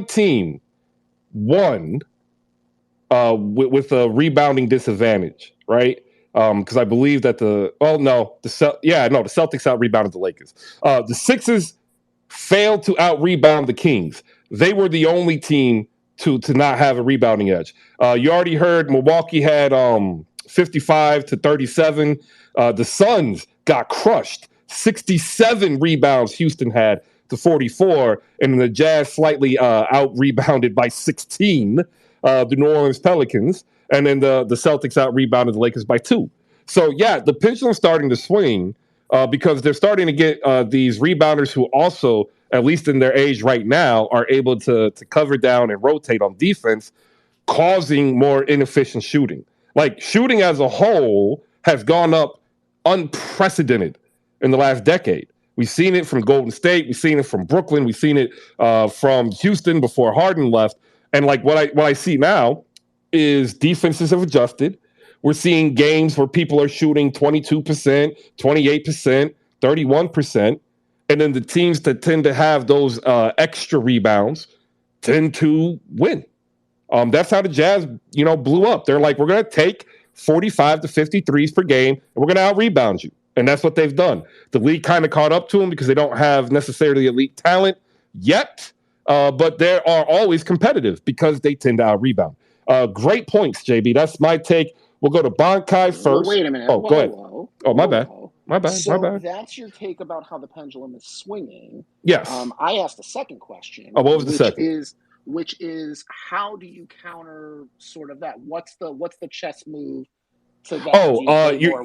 You're starting to see it. They're starting to drive more. Look at Oklahoma City with Shea. If you look at Memphis with Ja, they're driving and kicking more because it then collapses the rotating defense in. And like Memphis is a perfect example. Jake could talk about it. A lot of people are like, well, Ja Morant needs to really develop a shot. Yes. But if you look at what he's supposed to do for the offense, he's supposed to attack the rim and provide rim pressure, collapse defense, and then that way they can kick it out to Desmond Bane. If Desmond's getting rotated on, he makes the pass over to the top of the key, which makes the pass to the wing. And at that point, Jaren Jackson Jr. is in the corner, right? That's the way you do it. That is what the Golden State Warriors did to overcome the likes of the San Antonio Spurs and the Phoenix Suns all those years ago, right? And so what ended up happening is everybody caught on the Golden State Warriors ball, and then they just went too far, right? And then the natural pullback is going back to drive and kick. And like we're seeing Ja be successful in a way that Derrick Rose couldn't be successful, right? And that goes into team development and how you draft and not having Tom Thibodeau as a coach. Thank you, sir. All right. I had to get that Tom Thibodeau jab in there. Well, while we're getting jabs in just very quickly, I would take the Philadelphia 76ers over the Brooklyn Nets as Ben Simmons would find himself in his head over and over and over in a 4-5 series. So I disagree with you flat. Yeah, I don't look at it that way this early. This early, I look at it this way. What are the ways you score? How easy is it to stop? It's far easier to force Joel Embiid to be the be-all for the Sixers, right, than it is to stop Kevin Durant, right? You can rotate and lock down Tobias Harris, make him ineffectual. You can actually stop James Harden from being effectual. Like Ben Simmons guarding James Harden is going to be that matchup. And if Ben wins defensively, you force Joel to score 40, 45 every game. Because you're not going into that game trusting Georges Niang, Matisse Thybulle, and PJ Tucker. I got 2 seasons of Kevin Durant not being able to hold on to the ball in an isolation situation against Jason Tatum that says that you can stop him. He better get that ball on a catch and shoot. Well, I also have 1 inch where he would have carried his team, who was broken, to the finals. Weren't you the guy that said Boston was winning the chip 2 weeks ago? Yeah. And nobody was they weren't losing to anybody. They was gonna smoke the whole lead and hand them the chip. Yeah. What happened to that? If they would have lost last night, I was definitely going to DM you. Because you had the stuff that's winning the chip. let me get these hands. Bankai, 60 seconds go. We'll go to EK, we'll go to Micah, we'll go to Jane, we'll say good morning to Nick and Malika. Hello. Hi, Bankai. Hey, Chris. Sorry, I'm just going for a walk. It's pretty cold out here. I was gonna ask, like, how much longer do you think, this Sixers core has together? Like, at what point? I've said it before. If they do not make the Eastern Conference Finals, I see a full house clear. I think Morey's gone. I think Brand's gone, and I think Doc might be out as coach, and maybe he moves up. But if they don't make the Eastern Conference Finals, I think this is a wash. I think they're all gone. With Joel Embiid as well? No. No. Okay. Okay. No. That's fair. Only way Joel leaves is if Joel says he wants to leave. I don't know if it's true, and I'll ask you because you're the Sixer fan, but I saw a quote yesterday, and I didn't get to really double check if the page was legit or whatever, but something about Joel saying that Sixers fans don't want him there or something like that. There's a story. It's circulating. Like I think even Yahoo picked it up. Like you have to understand what Philadelphia Sixers fans are like. Al can attest to this. They're stupid for a good large part of them, and there were some that said we want to trade you. Oh, okay, so that's basically. Thank you for clearing that up. Yeah, like and trust me. Yeah, go ahead. Go ahead, Al. And by the way, that's very weak reporting. Very weak reporting.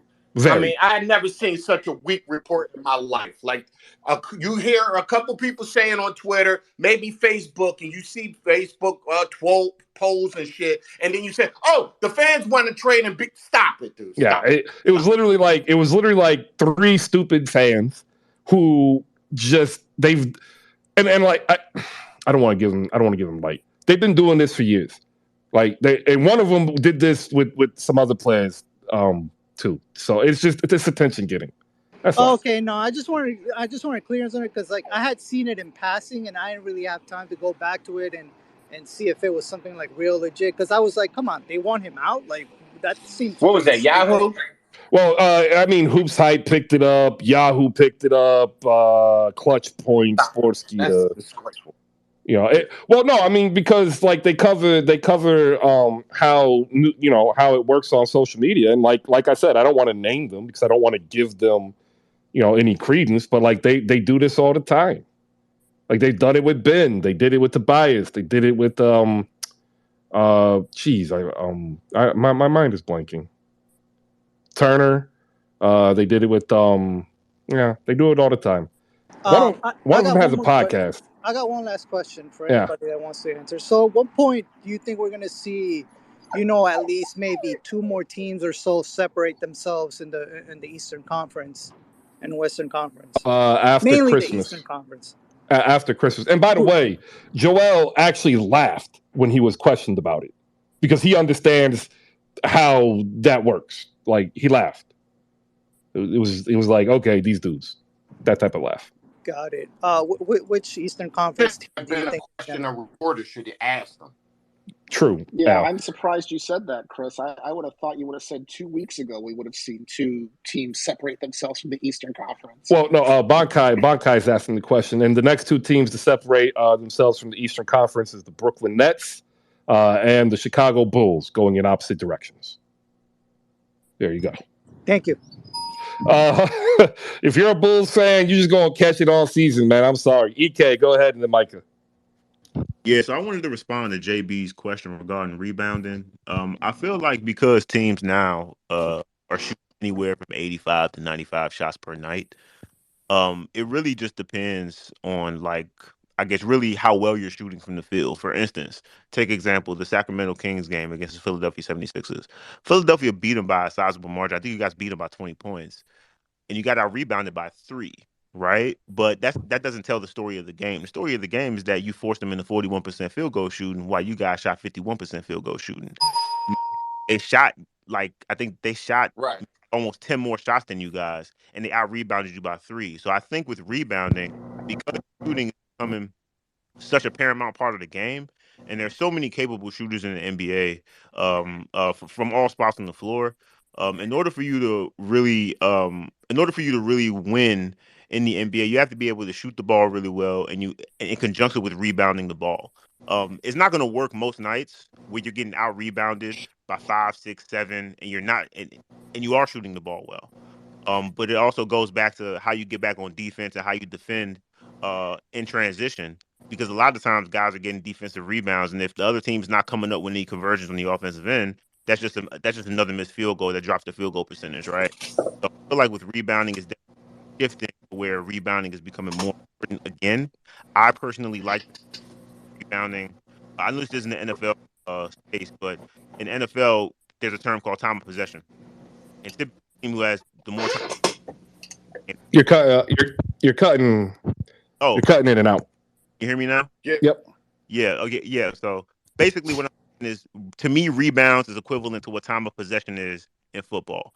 If you control the backboards in a sizable manner, you're going to have more opportunities to have more possessions to score, right? So I feel like with rebounding, that's becoming more of a paramount thing now. And the good thing is, you have a lot of wings who have the ability to rebound the basketball and who are also very skilled as well, which is something we necessarily didn't grow up with in the 90s. Not as much. We had those staple wings who really.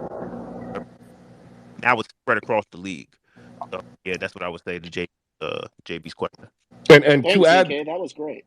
And to also add, Matisse Thybulle started for one specific reason, and that was to play perimeter defense so that he could run around, stop and disrupt Kevin Huerter, and stop and disrupt Keegan Murray.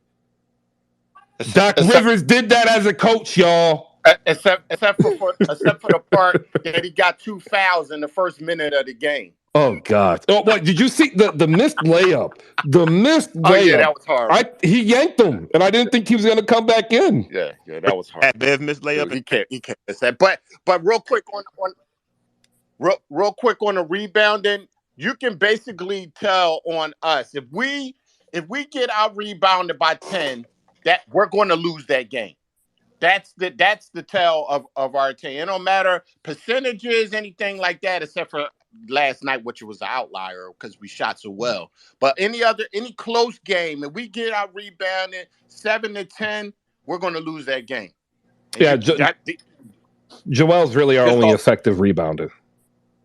That's why James Harden can collect all these rebounds. Like, people didn't understand, like, oh, he's so good. It's like, no, if you look at what Houston did, Clint Capella was the only effective rebounder. James Harden just ran and grabbed all the free balls and then went immediately into transition.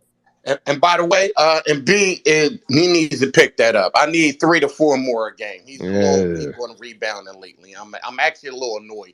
He had like 40 the other night, and he had 7 rebounds. That's unacceptable. Well, he only played 30 minutes. If he played the original, normal 37, he probably has 11. Micah, thank you for your patience. Micah, go ahead. Yeah, I just wanted to drop my last piece on that conversation. Can we please keep that same energy for Ty Lue? Can we please keep that same energy for Monte Williams that's coaching all these Hall of Famers that y'all are talking about and ending up with the same results? That's all I'm saying. Just want to leave it at that. Appreciate it, Michael. These dudes flame out with 3-4 other different coaches, but y'all want to blame one coach, not the players. The math ain't mathing. Math ain't mathing. Yeah. So what else you got? Not much. So I will say this. Chris, let me ask you honestly. In your opinion, who do you think would be the MVP right now? Right now, my MVP would probably be Giannis.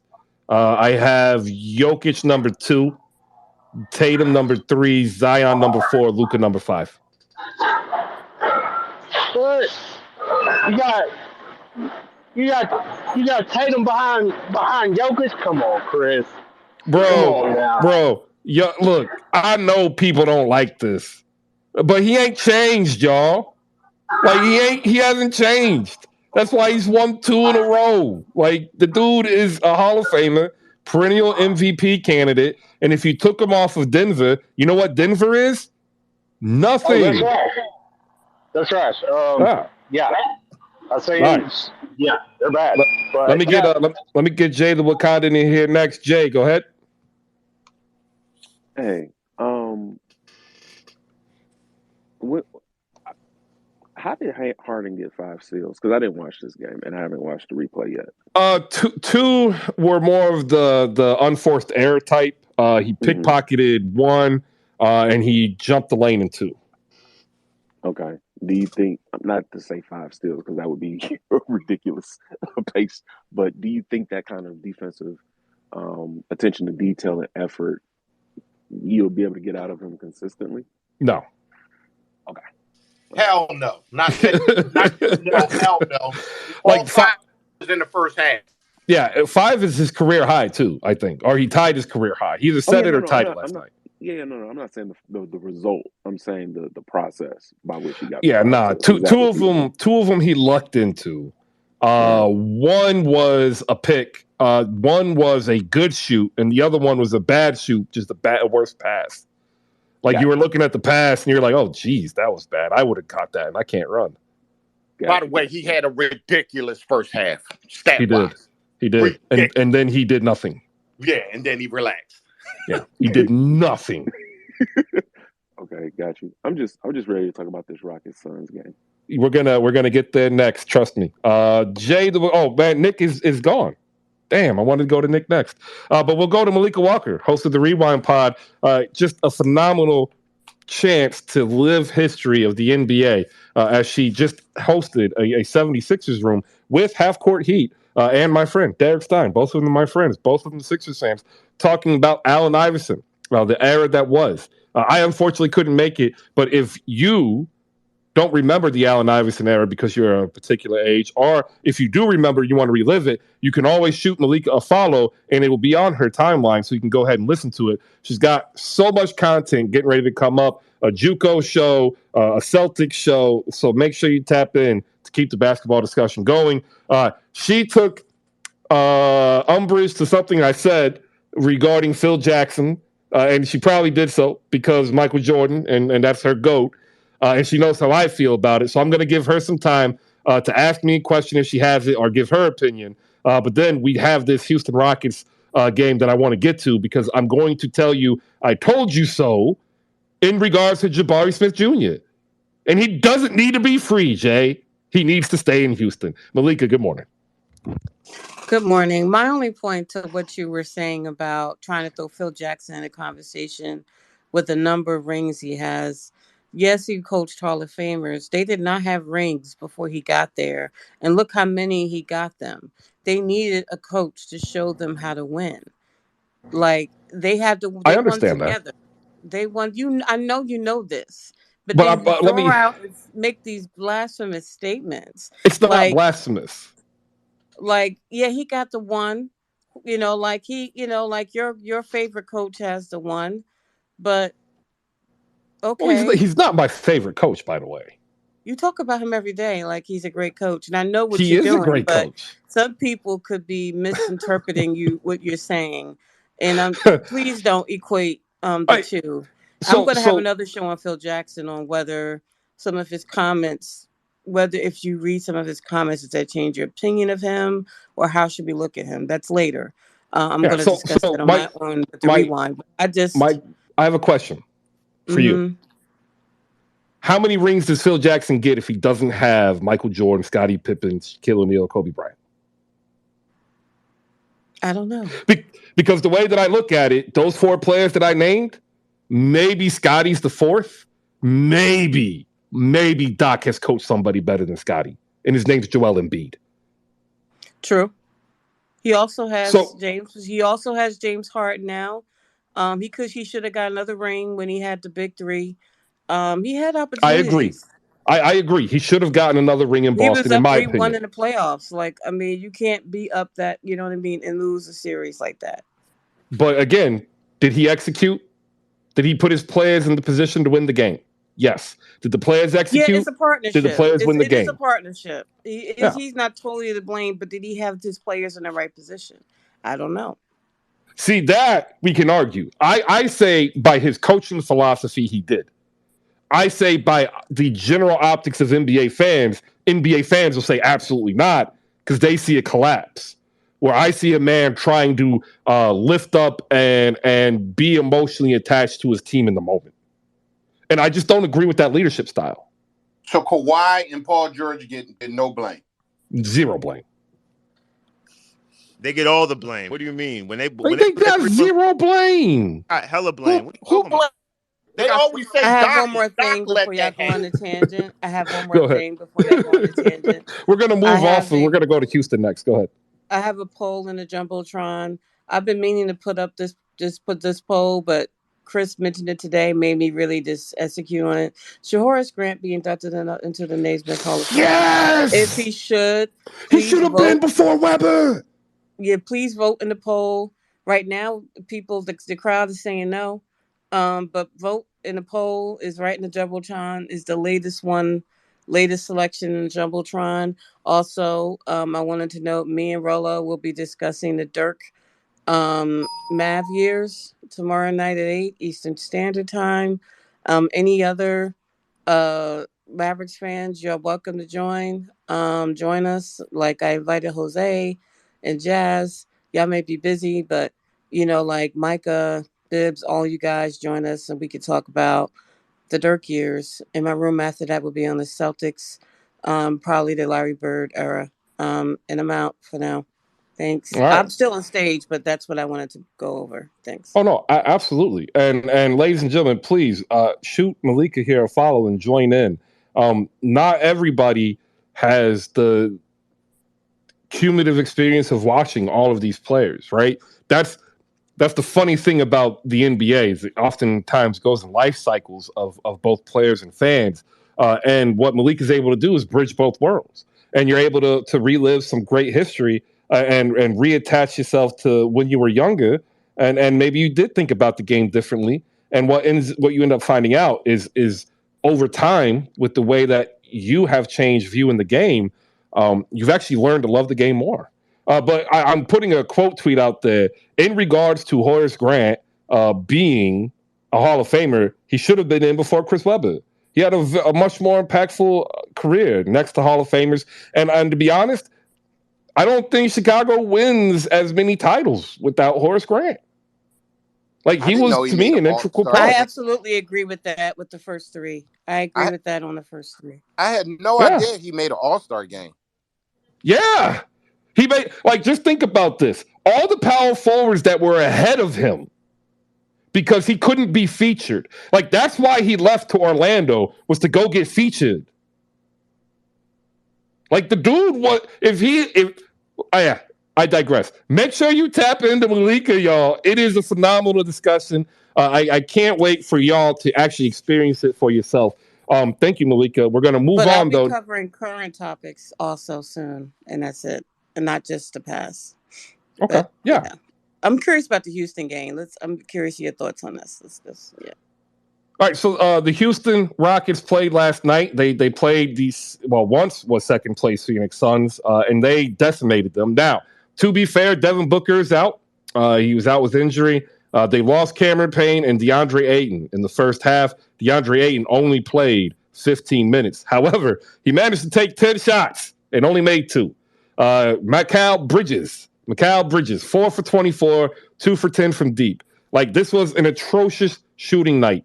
32% on 103 shots. Just god-awful. 13 for 51 from deep. They were out-rebounded. They were out-hustled. The only thing that the Houston Rockets could not do was pass the ball more and steal the ball more. But that's because everything else was working. Alperen Sengun, 10 points, 16 boards. Eric Gordon, 10 points. Jalen Green, KPJ combined for 44. The bench was involved. 4 players scored in the high singles. Tari Eason scored 10. But I'm here to talk about Jabari Smith Jr., who for some reason still is only taking 5 shots per game, went 4 for 5, 3 for 3 from deep, 3 for 4 from the line, 8 rebounds and a block for 14 points. I understand Sengun got 10 and 16. I like Sengun. I was high on Sengun last year too. I still look at it when I watched this game last night, ladies and gentlemen. Jabari Smith Jr. has the highest ceiling. He is literally an actual shooting guard playing power forward. We'll go to EK first as a Houston fan. We'll bring in Jay the Wakandan. If you want to come on up to the stage, raise your hands. I want to give some shout outs down below. You heard their names already a couple of times. Jose and Rolo are in the building with Jazz. They are the host of 77 Spaces, the best damn Mavs content here on Twitter. Tap in with them pre-games, every Mavs pre-game. An hour before the game, chop it up with some of the dopest fans that you can listen to who rock Dallas, because there's some Dallas fans out there that are crazy, and like, that's just fandom. But make sure you check it out, because you'll find yourself learning more about basketball. Our YouTube coordinator's in the building, Justin Patton. His breakdown of last night's Lakers and Celtics game is in the review. Make sure you check that out. You can follow him also on YouTube to catch all of his reaction videos at JP Franchise 57 on YouTube, and also on the Hoop Spaces YouTube channel. Shout out JFK, our resident Heat fan down below. Nightingale's in the building, trying to yeet Chucky, not understanding that Chucky is a possessed doll that is immortal, that carries voodoo powers. Shaco's in the building. Eddie, McKenzie, EMS. Appreciate you, Blue, popping in here. Rayology, dope. EK, take it away. Yes, sir. Thank you so much, Chris. So going into this game, we all knew that Devin Booker wasn't going to play. So I was a bit optimistic going into the game for my Houston Rockets. But when we opened up the game, the one thing I noticed was that Phoenix could never really get a rhythm going. And it seemed as if they were sped up on offense the entire night. It's almost like they hit the panic button halfway through the first quarter and said, listen, let's just try to get these shots up within 8 to 11 seconds of the shot clock. Let's not try to run any offense, and let's see if we could just shoot these guys out of the building and put them away in the first half. And that necessarily didn't happen. When you look at the shot disparity, they shot 33 for 103, like you said, 32% from the field.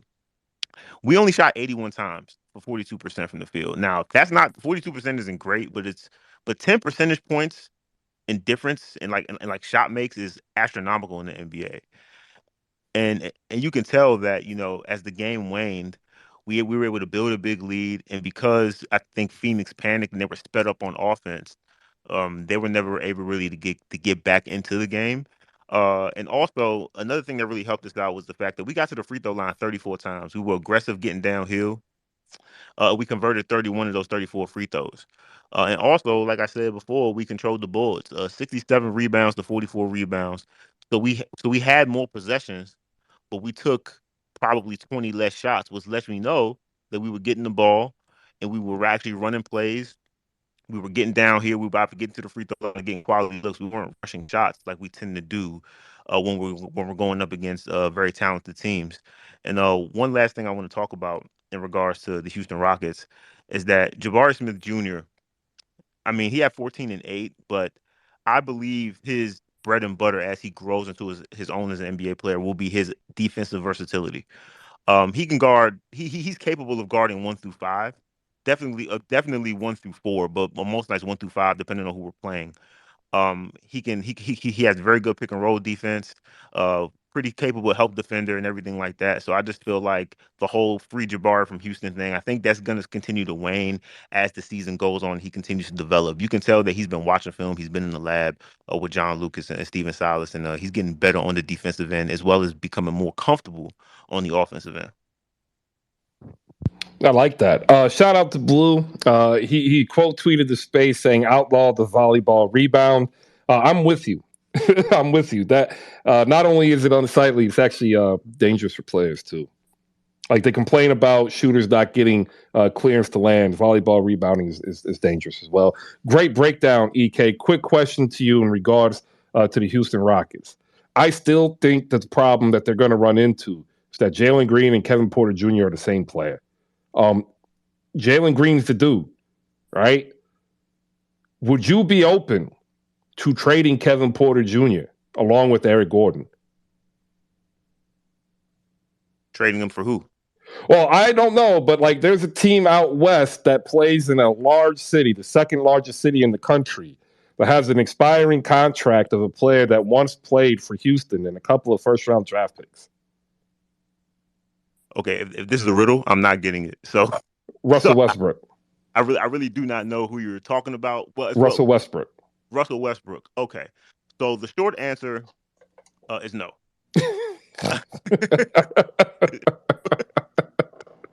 I'm just saying. No, you clear off Kevin Porter Jr., which, by the way, his contract is not the problem. Again, he and Jalen are the same player. Exactly. And then that way you get 2 extra draft picks to build around Jalen Green and Jabari Smith Jr. and Alperen Sengun. I don't think we need 2 extra. I just think we need Scoot. I think we can move. To be completely honest with you. All right. That's a good take.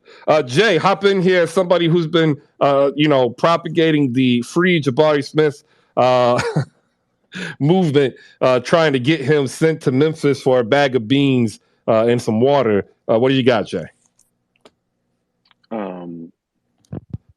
How many shots, Chris, did Jabari take the whole game? I believe he took 7 all game. Okay. No, he took 5, I believe. No. He got recorded 5 field goal attempts. But he took 7 shots because he got fouled on 2. Right. That's what he was asking, EK. Yeah. So the thing is, in the first half, Jabari Smith took 6 of those shots. Right. Eric Gordon, who y'all claim are playing to shop him in the trade window, even though every time he plays, it's more like, why would you trade for him? Took a recorded 5 field goals. Porter took 6 field goals. Jalen took 9 field goals. Do you know who the Suns' power forward was in this game? The South Carolina upstate legend, Torrey Craig, who is 6'6" in shoes, against Jabari Smith. And Jabari Smith is not a shooting guard and a power forward's body. He is a power forward who can shoot.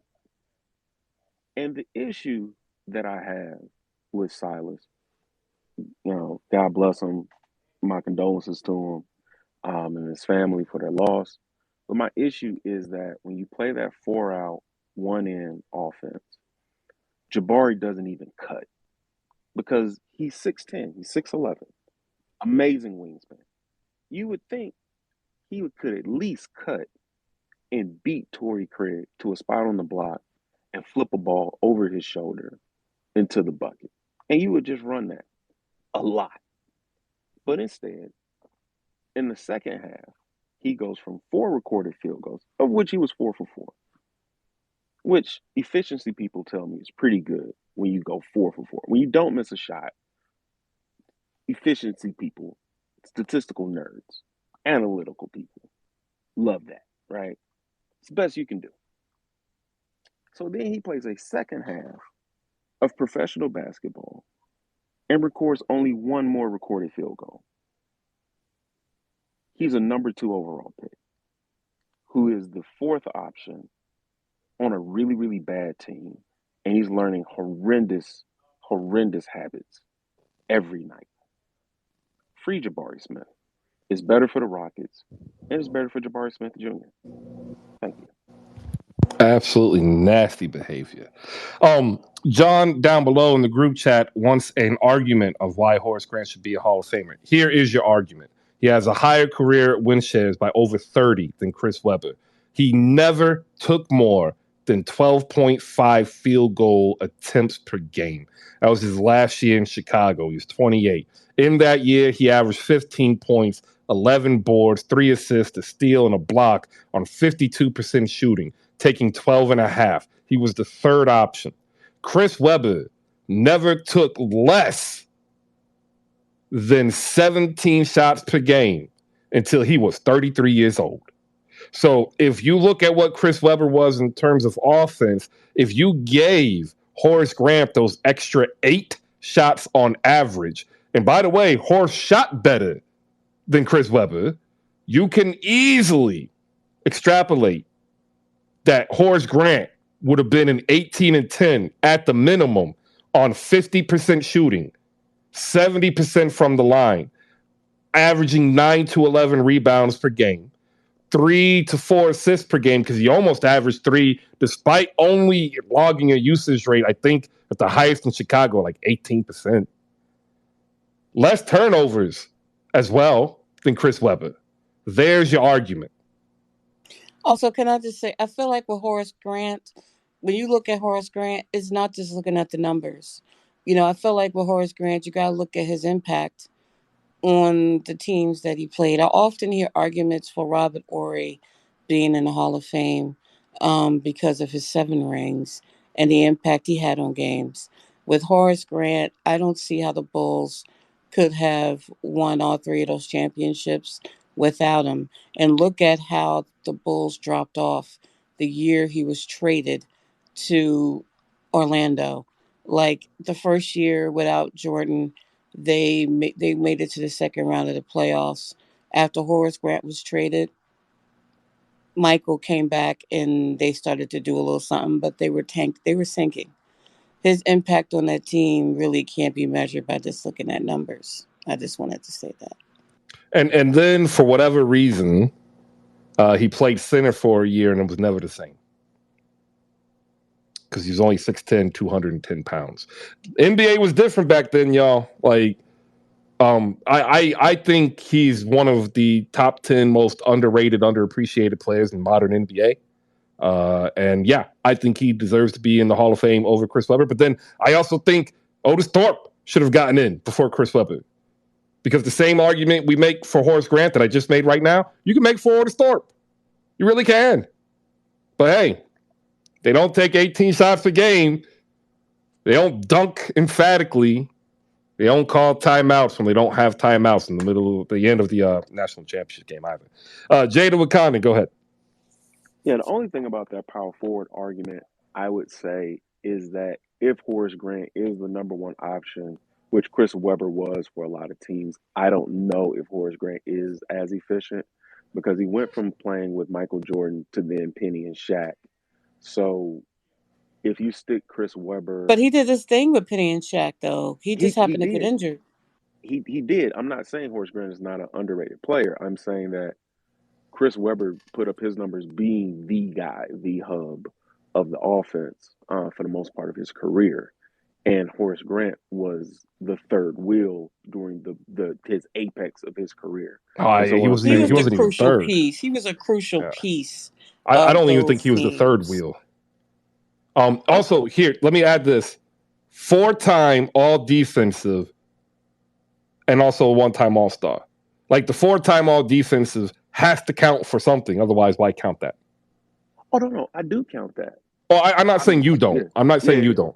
Just adding it to the overall argument. ACC Player of the Year and first team All-CC. We have to remember that the Hall of Fame also takes into account your college career and it takes into account your international career. So I'm just saying all of that to say it's not just his NBA career.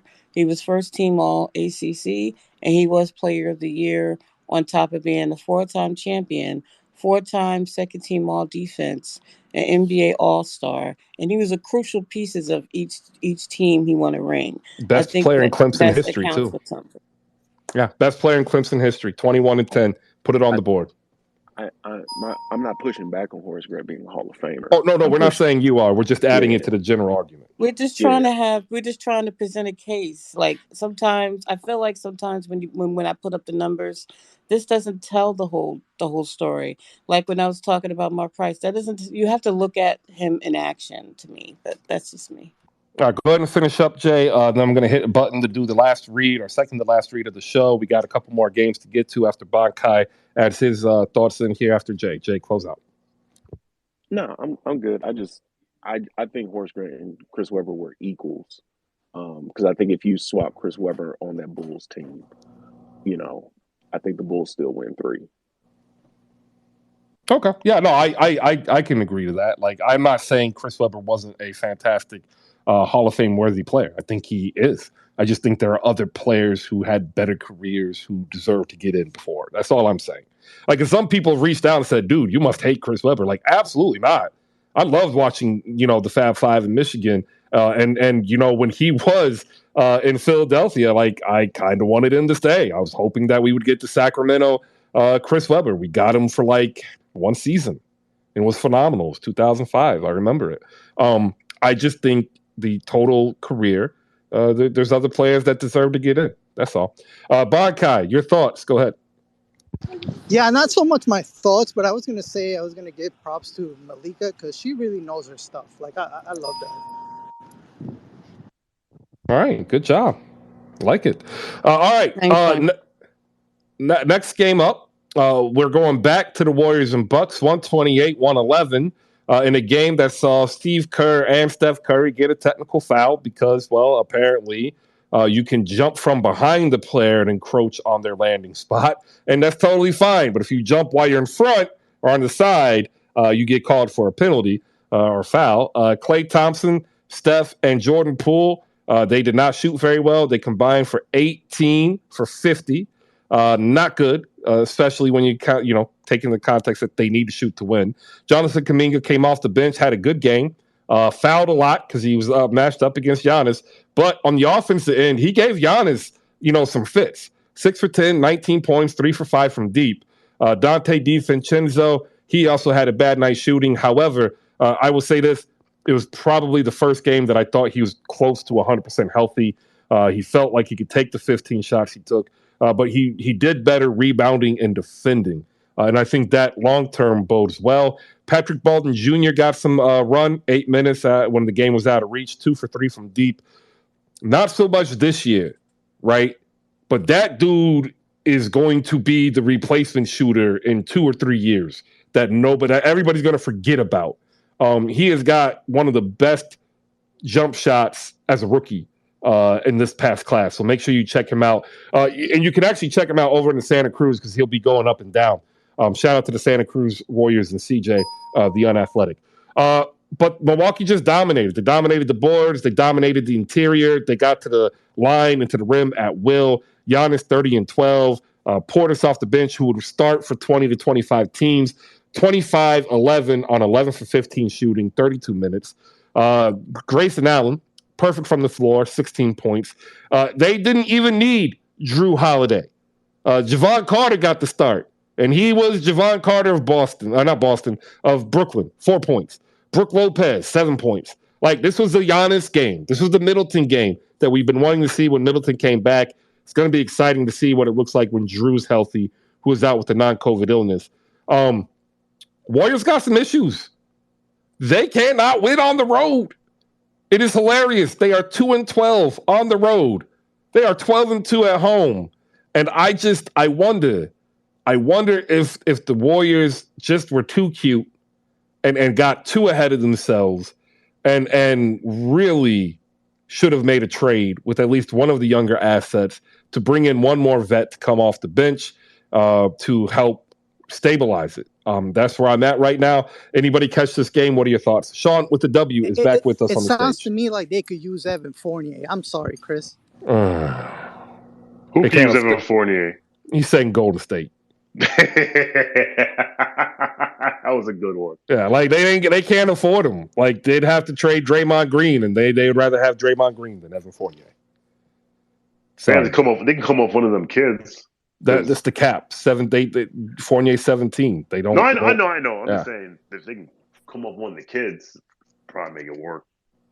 Probably Moody would be the first one. Thibodeau don't play kids.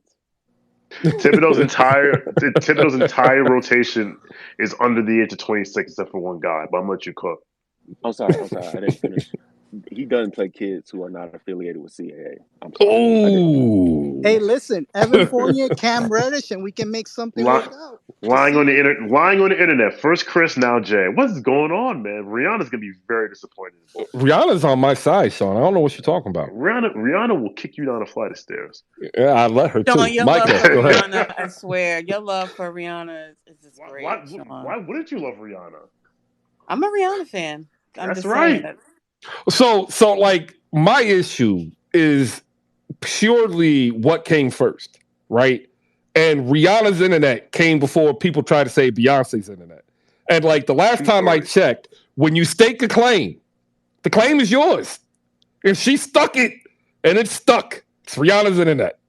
Are we worried? How worried are we that the Warriors at Golden State are 2-12 on the road? I am extremely worried. But I think it's fixable, and I think there's a trade that needs to happen.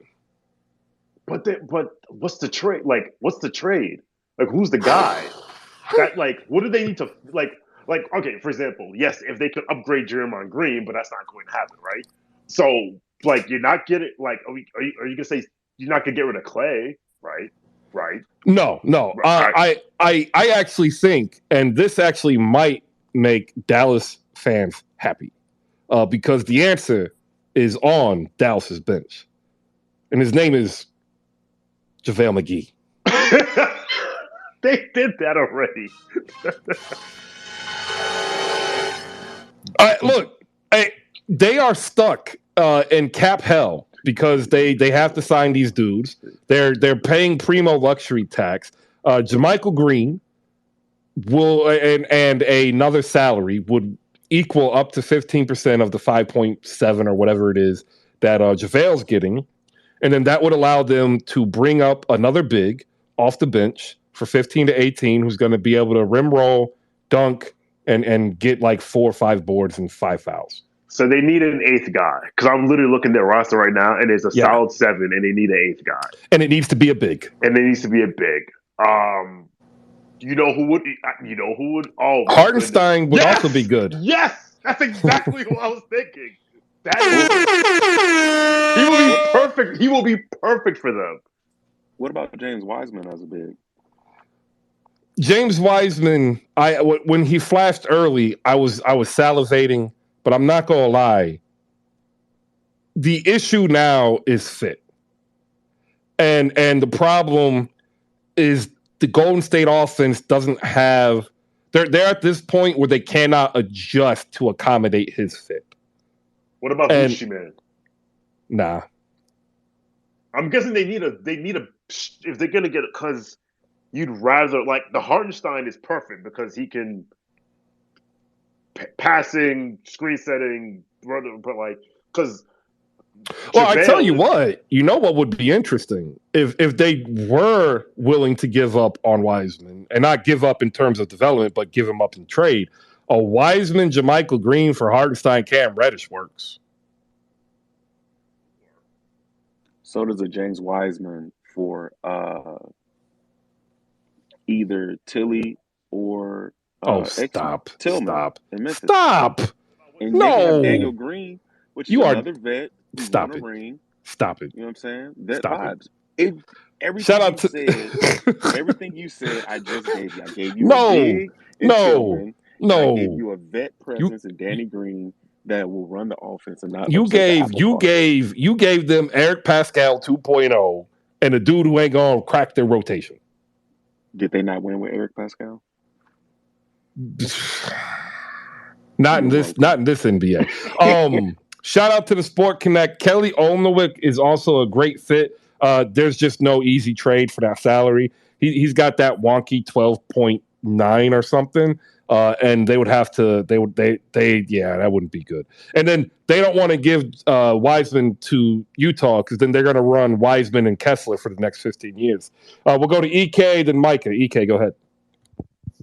Yeah, Chris. So in regards to Golden State's sort of woes, first off, as a Houston fan, not being objective at all, I'm crying no tears for Golden State. I love the fact that Steve Kerr and Steph Curry were crying to the officials about foul when they won championships off the backs of several illegal screens that my Houston Rockets and Houston Rockets fandom had to witness in the 2018 playoffs. But being more objective now, here's a list of top NBA free agent bigs that I think the Golden State Warriors could possibly sign, because I think with Hartenstein is great and some of the other guys are great, but like you said, their cap is so horrible right now that I don't think they'll be willing to work out a deal to get any of those guys. But when you look at the free agents right now, LaMarcus Aldridge is still out there. DeMarcus Cousins is still out there. Derek Favors is still out there. Obviously, the Dwight Howards and Taiwan. Tristan Thompson and Hassan Whiteside are still out there in the free agent market. Do you think any of those guys will possibly help Golden State? I have my answer, but I want to hear what you think about that. I'm actually kind of surprised Derek Favors isn't already on the roster. True story. I've got a love-hate relationship with Derek Favors, and I blame the Nets. To be honest, I don't think they ever did it right. I'm with you. I was actually Nets season ticket holder when they had him. I thought he would have popped more than he did, but Yeah. that franchise was just like, listen, they were depending on Marshawn Brooks. That's all you need to know. That sure enough, he got to Utah and then he started to pop, and then he started to get hurt. And so my love hate is he's one of those players coming out of Georgia Tech. I thought was going to be 16-10, for like a good 8 to 10 years. Maybe he pushes it to be like a mini Dwight because that's what he was billed as coming out in the draft. I didn't think he was that dominant, but he was freakishly strong. He could board and he could guard, and I don't know what New Jersey did. But once he got to Utah and got into that system and really developed the better practice habits, because the moment he did, they started him. And he started 74 games and he had his career year, which got him that contract, 16-8. I don't know if he wants to play any longer. He's only 30 years old. And there are 4 teams that could use a 6'9", legit 250 big. And he's not on a team. So I don't know if he wants to play, but had he wanted to play, I think that would be a great fit off the bench for the Warriors, because all you need him for is 15 minutes, get 5 points, 5 boards, which is exactly what he did last season for the Oklahoma City Thunder. It'd be perfect. Micah, go ahead.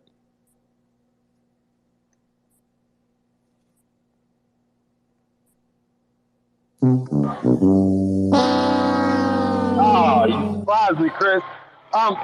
Yeah. I think Micah deserves like more time before we hit him with the horn going forward. Honestly, I think he does this on purpose. He might, but he works on the construction. He works on the construction site, so it's not like he's got the phone in front of him. He likes the sound of the horns. Yeah. I think you just like the fact that somebody's outpacing you, Bankai. But no, real quick. Okay, so first off, with the Warriors, man,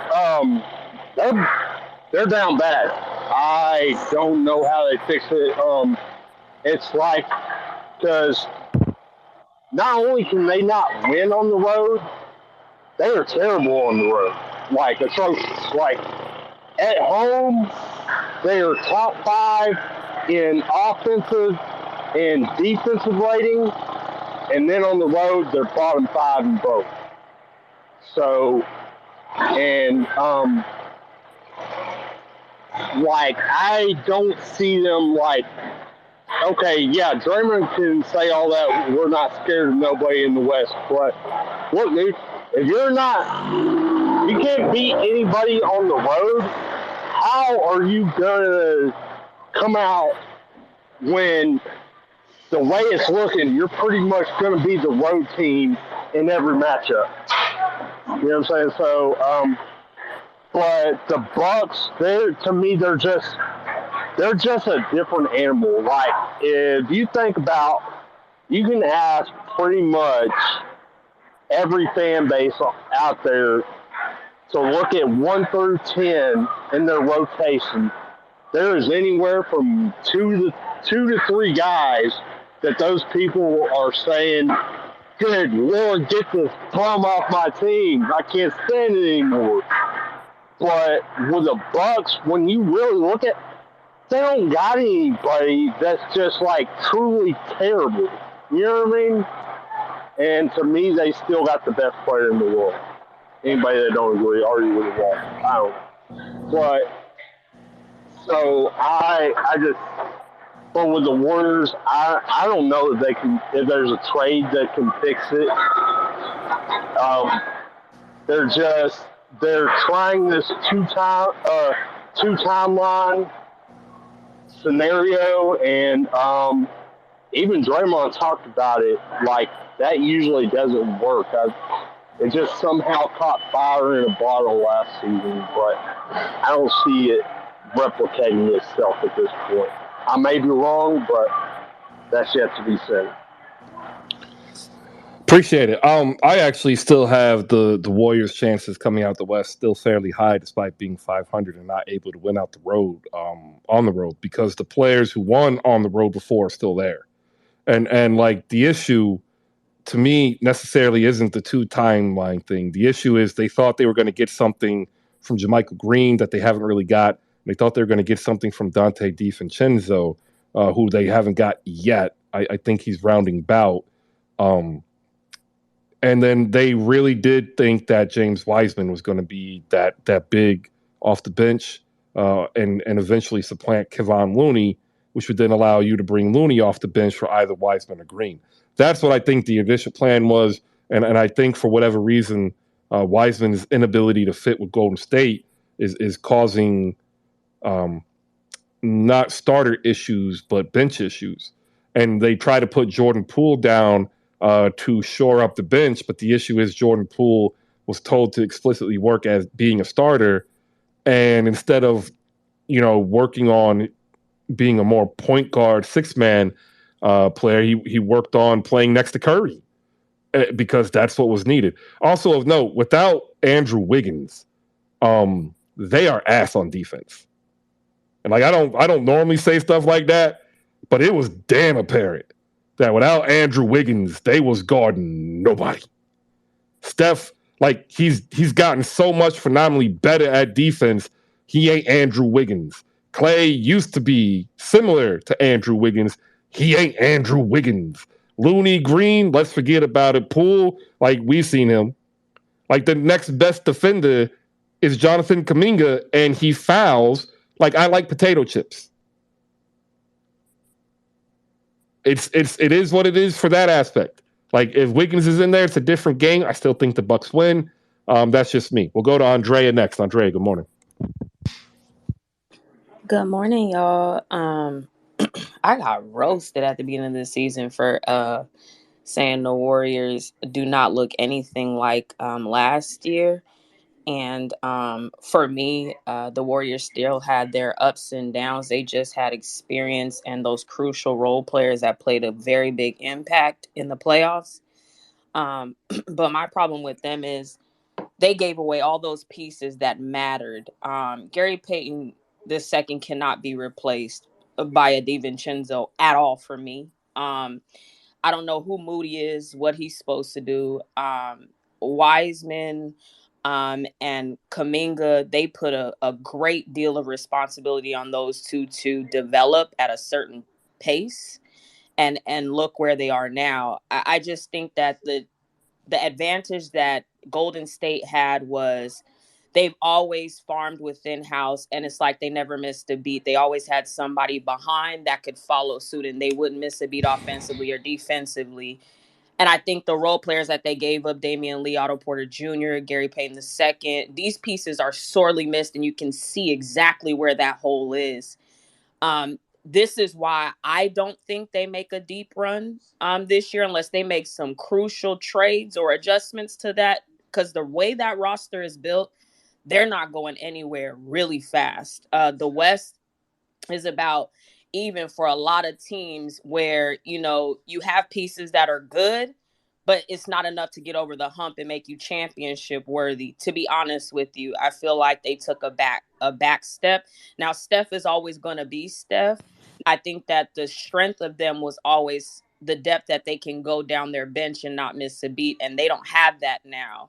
So now when you're depending on Andrew Wiggins, who's out injured, and you go to your bench, when these role players, we forget they knew their role, they had experience behind them, and you can count on them. You knew what Otto Porter Jr. brought, and he brought it every game. You knew what Gary Payton brought, and he brought it every game. You knew what Damian Lee would do to keep your momentum, easy rack buckets, when your starters had to sit. He's over in Phoenix having a field day. So I just think because of those things, they're not going to be as strong as they were. I don't see them coming out the West at all.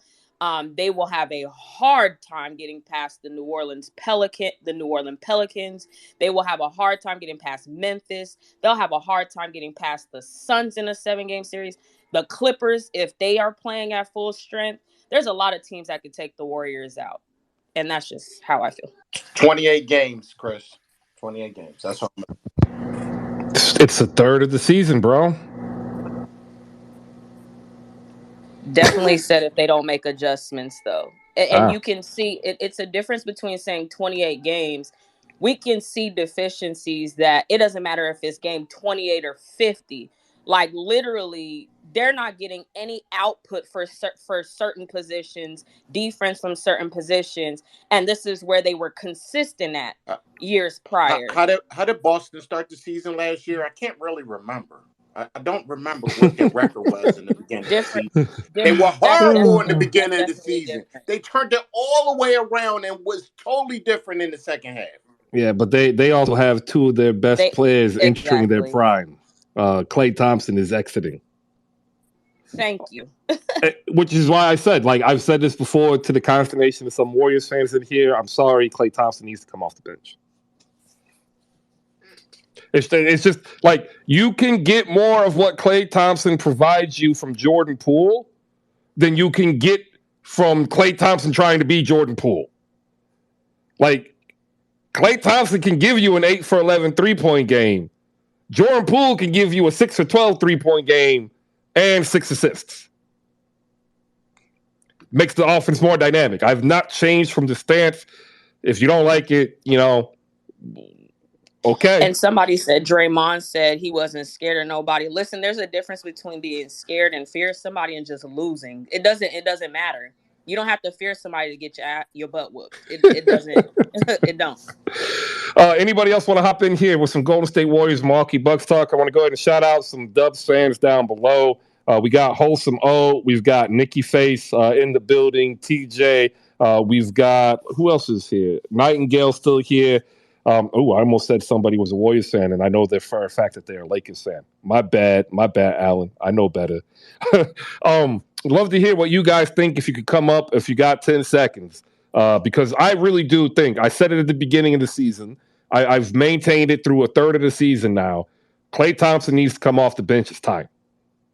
And I love what Klay has done for his career in the Golden State Warriors.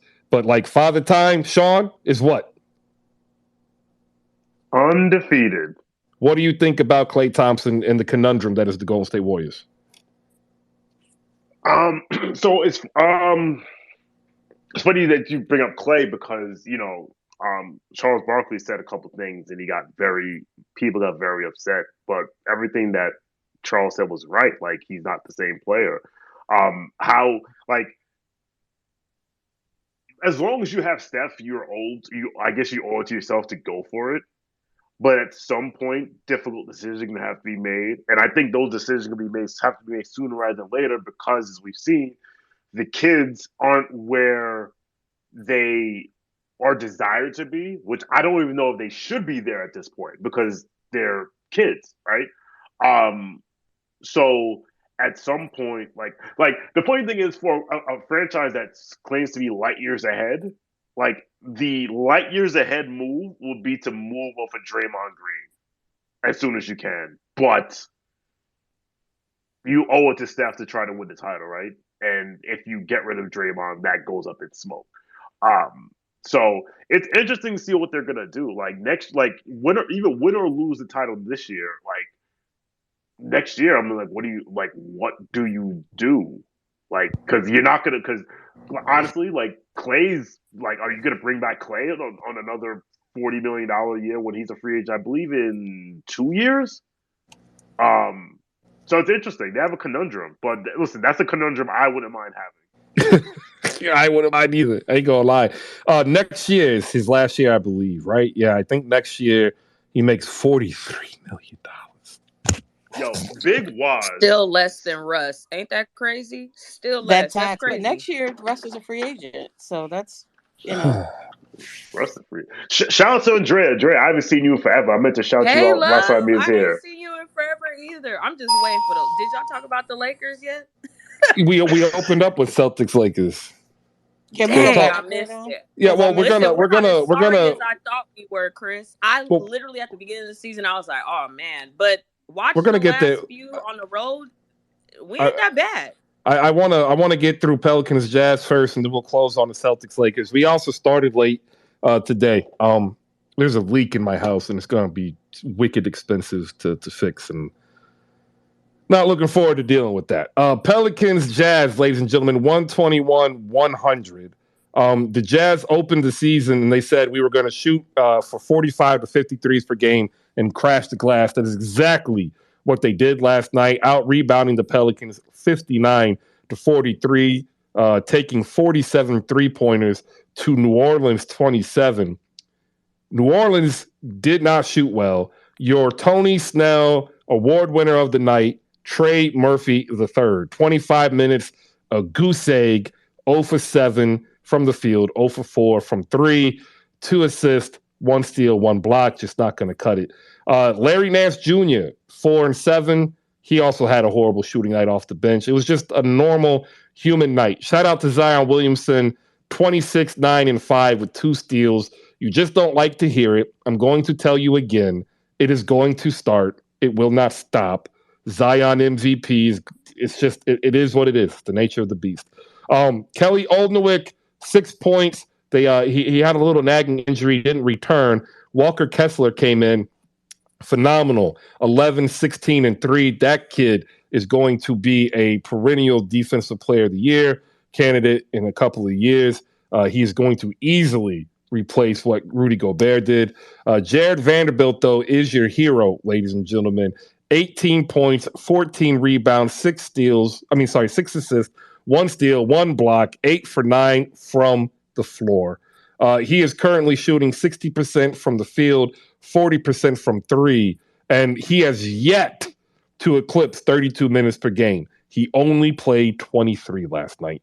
Malik Beasley off the bench led the team in scoring with 21, 5 for 12 from deep. Nickeil Alexander-Walker, who's in trade rumors as we speak, 19 points, 4 for 6 from 3, 6 assists, 7 for 10 from the field, in a much-needed game. I got rid of him on my fantasy team after a couple of weeks, and now I regret it because somebody picked him up, and he is not on my squad. I actually believe he may go home, as I think Toronto might have highlighted him as a potential acquiring asset. There you go. Anybody catch this game? It was a very tough watch. If you did not watch it, it's because you're not a Jazz fan or you don't love basketball enough.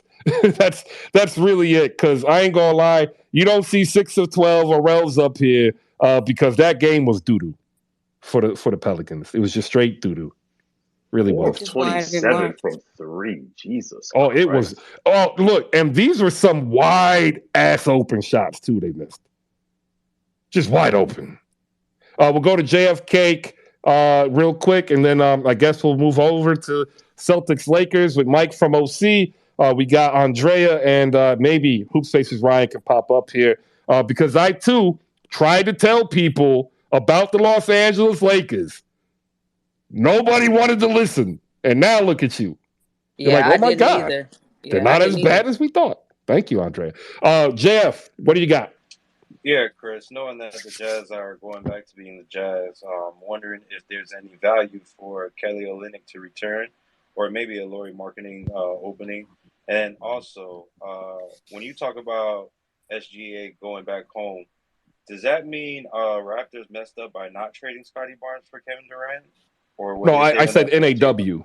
NAW. Nickeil Alexander-Walker, the other guy who's supposed to be exactly like SGA. Got you. No problem. Kelly Olynyk can end up in like 5 places. Miami would be a return. Philadelphia had been looking at a potential trade like last year, but that was before they signed PJ Tucker. We would have to move PJ Tucker in order to absorb the salary, or we would have to give up too much of our bench to absorb the salary, so I don't think that's likely to happen. He's also been linked to the Lakers because they were looking for expiring contracts or tradable assets in the offseason. He's also been linked to the Dallas Mavericks, who signed JaVale McGee for some reason. And of course, any team that is short a big, such as Golden State, such as New York, because let's be honest, I like Mitch. but he just has not popped the way that I think a lot of people have thought. And Kelly Olynyk would be an interesting fit as somebody who could actually play in the 5 and maybe bring more of up-tempo offense because there'd be an additional corner 3 shooter. Marketing it probably ain't going anywhere. He's probably outplayed what his initial value was. Vanderbilt isn't going anywhere. Ainge specifically targeted him. Everybody else not named Walker Kessler can go. Like maybe they keep Fontecchio and Balmaro because they want to see what they can develop into. But everything that I've seen and heard, everybody's for sale except for marketing, Vanderbilt, and Kessler. And very interesting, Chris, that back-to-back Tony Snell awards come from two highly regarded players that we thought are going to shine, but I don't know what happened by Tyrese Halliburton and Trey Murphy. So very interesting on that. It's my fault. I take full responsibility. I want to take this time to go ahead and apologize to Tyrese Halliburton, who exhibits the greatness of Doc Rivers as a point guard on the floor. And Trey Murphy, I still believe you can end your career as the player with the most 50, 40, 90 stat lines. It's there. You just need 2 more dunks per game. But I'm sorry that I put this hex on you by effusive praise at your potential. Are you listening to church or are you in Nordstrom's with this music? Oh, that was Amazing Grace. I had to give myself and them some grace because I'm sorry. I didn't realize that my voice was that powerful that they would get back-to-back Tony Snell awards after I hyped them up.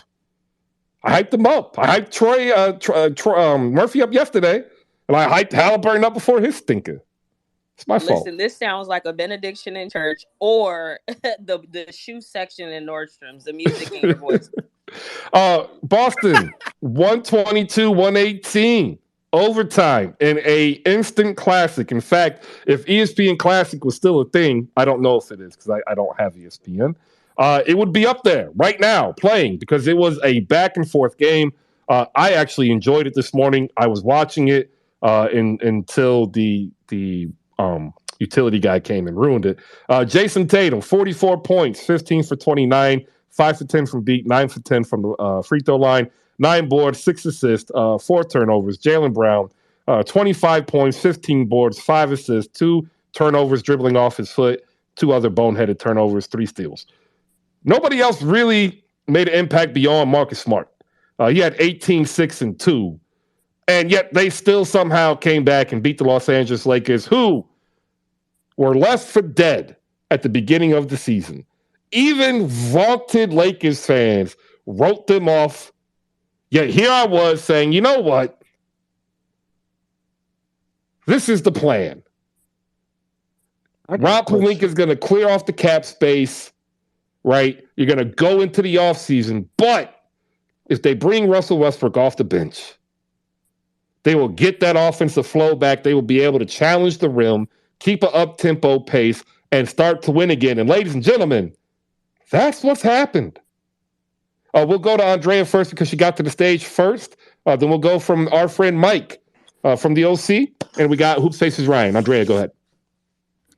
Man, okay, first and foremost, I am definitely a Laker fanatic. That is my team. I will stick beside them even when we win 17 games. However, Chris is right. The only reason why is because I've been screaming for a year and a half to bring Russell Westbrook off the bench, and everybody said $47 million is not going to come off the bench, and we didn't see it, right? So until that adjustment, I'm like, there's no way we can win this. I still don't even think like one of the adjustments that I hate that Darvin Ham keeps doing is playing Kendrick Nunn, Schroeder, and Russ on the floor at the same time. I see no reason Troy Brown Jr. should get PT. I still don't get it. Even with these issues, right? I think we're actually not that bad, yo. We could have beat Philly if it wasn't for AD missing free throws. He pulled a Bron. And then also, last night, AD missed free throws that could have sealed the game, and he pulled a Bron again. So I'm really happy on the way this is moving because they're showing a trajectory upward. I never thought Russ would come off the bench, and it looks like Bron and Russ flip brains. Now I'm starting to see LeBron do knucklehead decisions. Of course, he has his flashy passes, but on the broad scheme of things, he's chucking up shots from the logo. Very slow on defense, which comes with age, right? Got left by Jason Tatum probably like 6 or 7 times. But until he gathers and I'm gonna go out on this limb myself and say this. If the Lakers put LeBron at third option, I think that's our best bet. I don't care who agrees or doesn't agree with me. Russ and AD probably have to, and AD has to be the bona fide number 1. Russ has to be number 2. And Bron has to be number 3. The reason why I've paid close attention to Bron for the first time, like play for play in a whole game, he really doesn't have an offensive bag. Like no go-to move that consistently goes in like a Kawhi Leonard or what have you. It's always like a chuck 3, which is a low percentage shot for me. And I think that you can count on more of Russ's speed and his pick and roll with AD to be more efficient than Bron chucking from who knows where. Outside of all that, we still are only like 4 games out of 3rd or 4th place. So I literally am just like, okay, maybe we're not as bad. Maybe if we make a trade at the trade deadline, get rid of dead weight, like, Kendrick Nunn, I don't know why we waited on you. Patrick Beverly, you just talk a big game. Troy Brown Jr., it's been a great 20-something games. You've shown us enough. You are terrible, and we don't need you. Damian Jones, you're just taking up space there's just a few pieces that we can just relinquish, and bring in somebody. As a matter of fact, we were just speaking on Utah. I will gladly take Jordan Clarkson back home. No problem. Kuzma's also up for sale. So if we could bring Kuzma back, I never wanted to get rid of him. I'll take him. I knew he was going to grow somewhere else. And that's the only reason why I was happy for him, because he didn't get enough PT being himself. But hey, listen, I'm not as mad as I used to be. Russ coming off the bench truly does work. But every other piece I just mentioned, please kick rocks. You're making it very painful in spurts. I'm a Troy Brown Jr. fan. And by the way, hell no. he was actually the most efficient player for the Lakers last night. And actually, if you go back through, he's done this before. And I've made this statement before. Sometimes you need the player who doesn't take the ball away from the main guys, but then provides everything else that you need.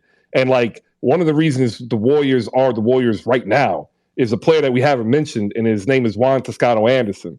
And when the Lakers picked up Juan Toscano-Anderson, I was like, yo, that's great, because you've got 3 people who need the ball, and what you need is a player who doesn't need the ball. And they don't play him at all, and I'm so upset. Do you want to know why?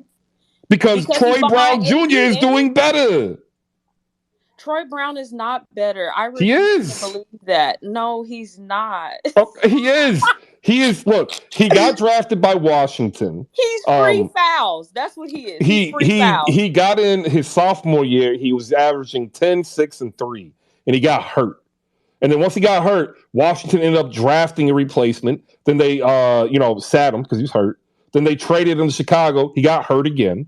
Then last year, he started getting run 3rd through the season, averaging 4 points, but he only got 16 minutes, right? If you extrapolate his numbers to 32 minutes or 33 minutes, which is the average NBA starting minutes per game, dude's averaging 11 points, 6 boards, 3 assists, and a steal, and a block. He's expendable, Chris, okay? Oh, I'm not saying he isn't. Take AR and Lonnie Walker Jr. The 4th, okay? I'm not saying he isn't expendable. What I'm saying, though, is he's providing value that just isn't seen. That's my opinion. But I'm a Troy Brown Jr. fan. That's why I said I qualified my remarks. I want to go to Mike from the OC. If you don't know, this man has seen it all as a Lakers fan from the beginning to today. Mike, what you got? Chris, seeing it all is an understatement. You know how far I go back in this goddamn rivalry? 60 years? White, Dave Cowens, Jerry West, Elgin Baylor. Okay, over 100 regular season games, over 5,000 Laker games I have seen or heard. I mean, it's absolutely ridiculous. And I can tell you right now, Chris, last night's game is maybe one of the wildest regular season games we've ever seen between these two franchises, us and them. I don't want to say them by name. I just call them, the Northeast people, the Boston Garden, Red Auerbach, all that bullshit back then.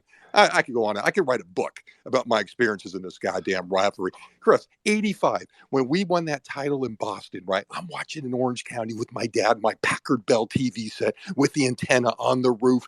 Back then, channel 2, 4, 5, 7, 11, 13. I'm freaking going nuts as we finally beat the goddamn Celtics at the Garden. It was beautiful.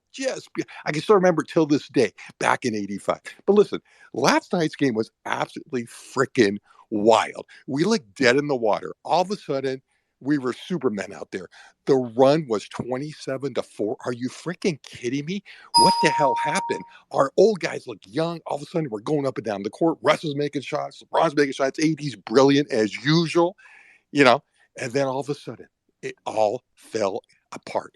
I just couldn't believe what I was freaking watching. I mean, Tatum had his 40 goddamn 4 points. Are you freaking kidding me? We couldn't defend. That's been our problem. We have no guards to defend. We can't freaking stop the point of goddamn attack. These guys are just going down the middle. And you know why that is? It's poor roster construction. We don't have the big guards. We don't have the big wings. We don't have it. Where the hell is Stanley Johnson? Where's my guy from Modern Day High School, 4-time goddamn California State champion? Are you kidding me? He should be on the team. This trade for Pat Bev was horrific. Pat Bev needs to be cut. He is that bad. He's one of the worst Lakers in the history of the team. Him and Smush Parker, 1-2. This is freaking pathetic. Listen, Troy Brown could play. We need some length. We need something out there. But listen, last night, AD missed the free throws. I get it. Let's relax. AD's playing brilliant this year. He's as good as anybody in the goddamn league. Anybody in the goddamn league. This is how brilliant this guy is when he's on. He's definitely the best player. Are you kidding me? But we couldn't finish the goddamn game. And to lose to these guys, Chris, I couldn't even sleep. I was bouncing around for a couple hours after. I'm still miserable today. Because if you have the Lakers in your blood like I do, I'm not a fan of the team, Chris. They are me. They are freaking me. And anybody who's heard me on Spaces, no. You've heard my rant a few months ago. I made on ESPN Radio LA. I was so freaking upset. People were texting me and DMing me like, you were freaking nuts. You were crazy. I'm still crazy. Because it's 53 years being a fan. I don't know where the hell we go from here. I don't want moral victories. We've won 4 games this year, right? Indiana, Portland, Indiana, the Sixer game tonight, and this one stands out. We should easily have 4 more wins. We're the only team in the league that's lost 2 leads, double digits, less than 5 minutes to play. We've done that twice this year. The rest of the league has done it 2 times combined. What the hell is this team doing to me? My hair's more grayer than usual. Chris, I'm going to lay down. I can't take it the rest of the day. I have to work, though. I mean, that wing defender you were asking for, Mike, is supposed to be Troy Brown. You know? What? That wing defender that you're asking for is supposed to be Troy Brown. But Chris, he played 30 minutes last night. By the way, we need him. Troy Brown Jr., better than Stanley Johnson. By the numbers. No way. Wait, hold on. By the Chris, numbers. Stanley's a hell of a defender, though. And Chris, Stanley's story. Chris, I don't know if you know Stanley's story real quick, because I saw every inch of his high school career because I'm from Orange County. This guy won 4 state titles with Modern Day High School, the preeminent high school out here in Orange County. Okay, his mom was his coach. His beautiful mother, who passed away, Karen, who passed away before he freaking got to play for the goddamn Pistons. It was a beautiful story. My son played high school hoops out here. We saw Stanley always working out. He'd go to school. He'd work out. He'd work out after school. This guy's dream was to play for the freaking Lakers. This was his childhood team. He gets on the team. What happens last year? We're freaking one of the worst years in the history of our goddamn team. It was pathetic. It was sad. And what do? They sent him over to Utah for Pat Bev. Pat Bev. Have you seen a guy hit the bottom of the rim on layups? Yes. What the hell? His name is Patrick Beverly.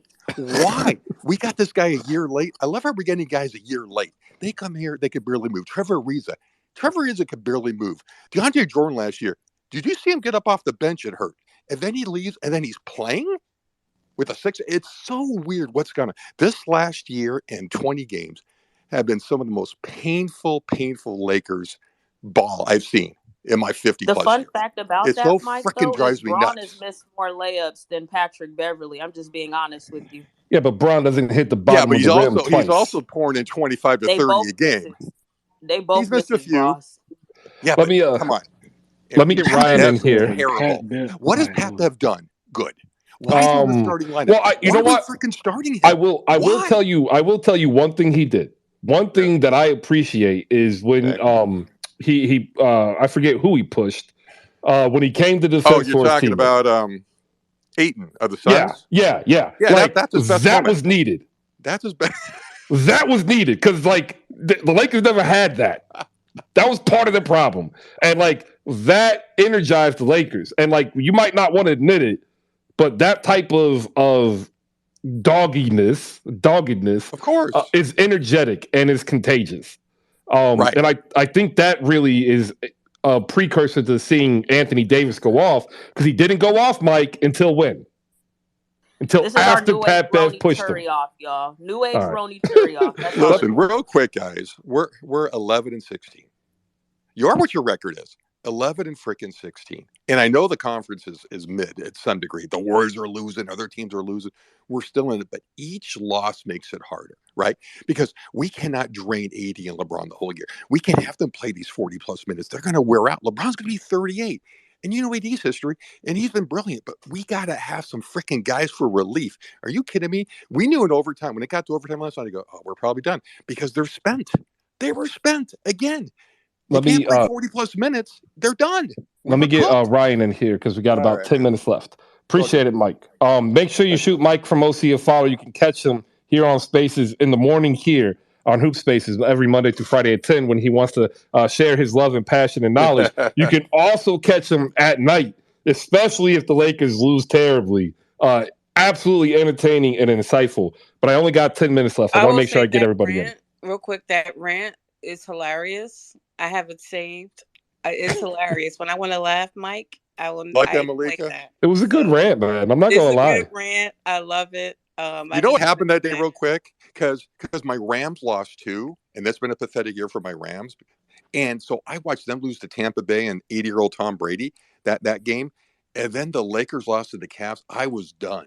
I was literally done. My wife thought I was having a conniption. She thought I was having a heart attack, probably.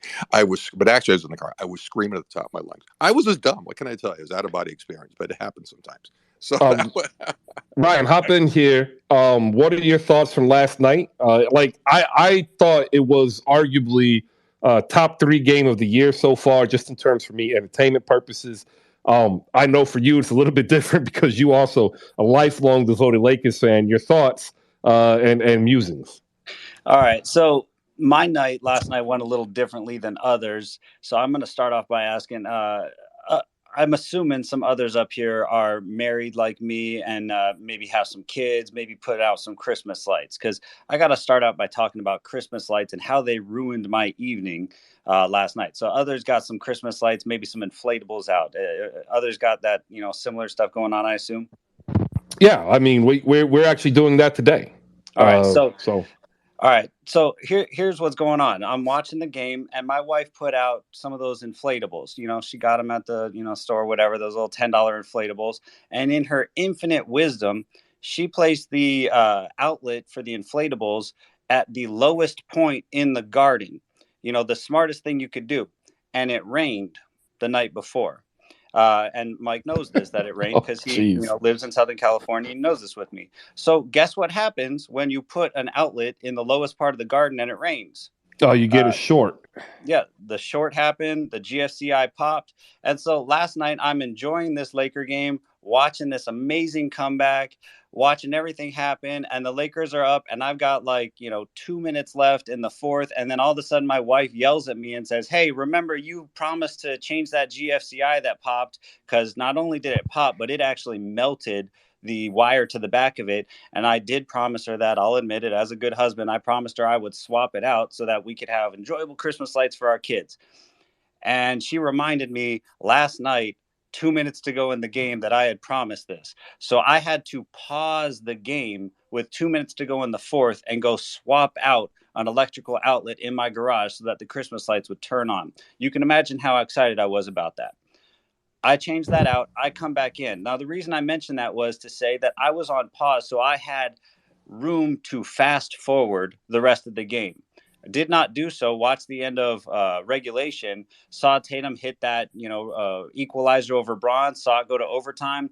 Was not very optimistic. But what I did see was the start of overtime.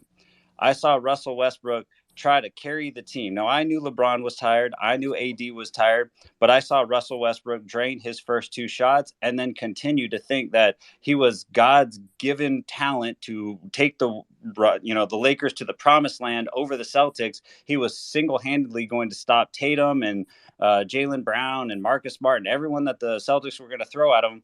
Oh, pass it to AD. No, it's Westbrook from deep. It's Westbrook from all over the place. And as soon as he took his 4th shot, I started fast forwarding because I knew that it was over. And I am sorry, but as a Laker fan, if I know that it's over when Russell Westbrook tries to take over a game, that is not a good thing. One of you guys was talking about it a few minutes ago, how Russell Westbrook's doing well or what he's doing for the team. Russell Westbrook is shooting 13 field goals per game at 40%. We have another player on the team playing the same amount of minutes who is basically getting a 50-40-90. He's at 51% field goals, 37.6 from deep, and 90% free throws. And he's shooting half the field goal attempts. His name is Austin Reeves. And I got to know, why is he not getting the shots that Russell Westbrook is getting? Why is Russ Westbrook taking over the games and ruining it? I'm sorry, but it's killing me. That's all I got. Somebody tried to tell you that Austin Reeves is going to save the Lakers season. Hey, man, I'm a big Austin Reeves fan. I hear you. I think that he should remain in a Laker jersey, honestly speaking, and I'm cringing for the day because, we're good for trading players like that are still growing. I think that last night, I'm going to keep that in an isolated box. You could tell that AD had no legs. Bron had no legs. It's like the Lakers always get in a box where we do one thing that gets us when we're on a trajectory. Our momentum is built. And then all of a sudden we stop going to what works. And then Bron starts chucking. And then Russ starts chucking. It's like, why don't we just sit and do the same thing we've been doing? That pick and roll that Russ does, Austin Reeves, kicking out to Austin Reeves on the perimeter if we can't find AD with a good shot. Austin Reeves has been that key piece, and Lonnie Walker too. I don't know what happened to Lonnie last night though. I was on and off on the game. Did anybody know what happened to Lonnie? Yeah, he was Lonnie Walker. Yeah, but the thing with Darvin, he starts. Yeah, but Darvin starts kicking guys out. One bad shot, one bad foul. Darvin takes him out too quick. Lonnie Walker. Yeah, that's ridiculous. Lonnie Walker's you always let been other that players way. make multiple mistakes, but other. Yeah, it's crazy. Again, Lonnie it's Walker because Lonnie Walker, but that's what he does. No, he's always done that. 17 points. He's our 4th best player on the team production-wise. Like, you don't just sit him because of one mistake, but you let Bron make 6. Russ make 6. You aren't hearing. What happened to Lonnie Walker is Lonnie Walker turned back into Lonnie Walker. Lonnie Walker is always I like Lonnie more than I like Troy. What was the stats last night? So like Lonnie Walker's having a career year, shooting 48% from the floor and 39 from 3. But if you look at what Lonnie Walker did in San Antonio and even at Miami, this is what he is. He will give you a 30-point night, and just like Malik Monk, he gonna shoot you out the game the next day. Chris, and he played 7 minutes last night. That's last night. I'm talking the totality of what he's been for 24 games in the Lakers uniform, as well as 200 games in the Spurs uniform. We're gonna go with what he's given us, Chris. He's been reliable. He's been literally a spark. When we played Milwaukee, he was one of the reasons why we stayed in the game. Every time we face somebody, him and AR-15 always provide that spark for us. I'm gonna go with what works. Listen, we don't have many options. So again, don't sit here. Don't be mad. Tell us, don't be mad when he turns back into a pumpkin. He's turning back into a pumpkin, and you're mad. Last night, he better than Troy. Austin had 6 shots, right? Lonnie had 6 shots. Russ had 19 shots. Do you see a problem with that? Oh, I see a problem because Russ is taking 19 shots. But again, I'm saying Lonnie Walker is Lonnie Walker. Like, what I don't get is how y'all don't see this. He is who we thought he was. Times. How bad can he play? Well, we're going to talk to let JFK cop in here because sit here and vouch for Troy Brown Jr. Hey, I got two players that can help y'all out. Just fight AD every time. Hold on. Let me get JFK in here because JF saw him at Miami, right? He balled out. JF, tell me I'm wrong though. Like Lonnie Walker can ball out, but then the next day, like he's a 8 point per game, 3 for 12. Like, talk to him. Yeah, I'm trying to see if Isaiah Wong can be that consistent guy that I was looking for, but Lonnie Walker was basically Isaiah Wong before he got there and not as consistent. He looked pretty just because he had Bruce Brown next to him, which helped him out a lot. We asking a Heat fan about consistency? I'm going on mute. Well, he's also a Miami University fan and saw him all years in college. Are you talking about Lonnie in college? Yes. No, he's talking about Lonnie in general and college. He's always been this way. He's always been hot, cold, hot, cold, hot, cold. Malik Monk was the same way. Who else is the same way? Every team's got one. Emmanuel quickly for the Knicks. Duke, right? Listen, if we got Kendrick Nunn, Patrick Beverly, Dennis Schroeder, Troy Brown Jr., listen, you only got so many options to go with. Like, it's crazy. Hey, I hate to tell you, Troy Brown, looking good. Kendrick Nunn's been pathetic. Can we just admit it? He's been worse than advertised. We can admit that he's been bad. Basketball? Does he know how to play basketball? He looks so freaking bad. All right, we are at 1:00, ladies and gentlemen. It's time for last takes. We're going to go to Dutch. He's been patient down at the bottom. Dutch, go ahead. Last take of the day.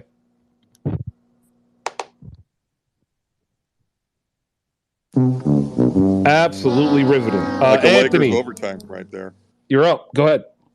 Hey, tonight in college, Chris's Maryland Terrapins played UCLA in a great game. That's right. Go Bruins. F the Terrapins. Anyway. Freaking goddamn right. UCLA, best basketball university ever. Go ahead. Yeah, anyway. And Lakers fan, there's two players on the Knicks right now that can help y'all season. Evan Fournier and Derrick Rose. Come get them. He wants you to get Derrick Rose and Evan Fournier. Appreciate it. JFK, go ahead. 60 seconds. What you got? Oh, I just wanted to ask Mike, is he having a bad season as well in high school football? Because didn't Mater Dei lose to St. John Bosco? Oh, geez. Now you just rubbing stuff in. Shit. I didn't go to Mater Dei. I'm just saying how great they had. Yeah, Bosco was fantastic this year, by the way. Yeah. So that is true. Bosco won the state title, by the way. Drea, congratulations. Final take. Listen, I'm really happy that the Lakers aren't as bad as we think they are with the trade deadline approaching. Listen, we got some pieces that we need to just ship out the door. Troy Brown would be in the mix. I don't care what Chris says. Patrick Beverly, I don't know what happened. You were shooting 40% from three. Now I think you shoot like 29 with us. You and your little crew. None. Your last name definitely describes what you've been to the Lakers. None. So as soon as the trade deadline comes, I'm so excited because we actually have the core pieces. Our role players just got to be figured out. So I'm looking forward to the rest of the 67% of the season. Brooklyn is on their catapult. I'm glad to see Ben back. I'm just excited. The NBA is up in the air everywhere. So it's like good to watch every night. So good luck to everybody's team, except for the Clippers. Ooh, yeah, screw those bums. Ryan, you back with us? Last take. I am, and I put it up on the big board. I just wanted you to know that your favorite player on the Lakers has the highest cardio score on the Lakers. So your man Troy Brown is I don't get that Troy Brown hates cardio back. I mean, you need him. Oh, I don't know if that's a good thing or a bad thing, Ryan. I know it's a thing. Shout out to the cardio rankings that Ryan has diligently put together. Make sure you check them out. Malika Walker, host of the Rewind Pod, has got a show coming up. Malika, tell them about it. Tomorrow night, we are discussing the Dirk Mavericks.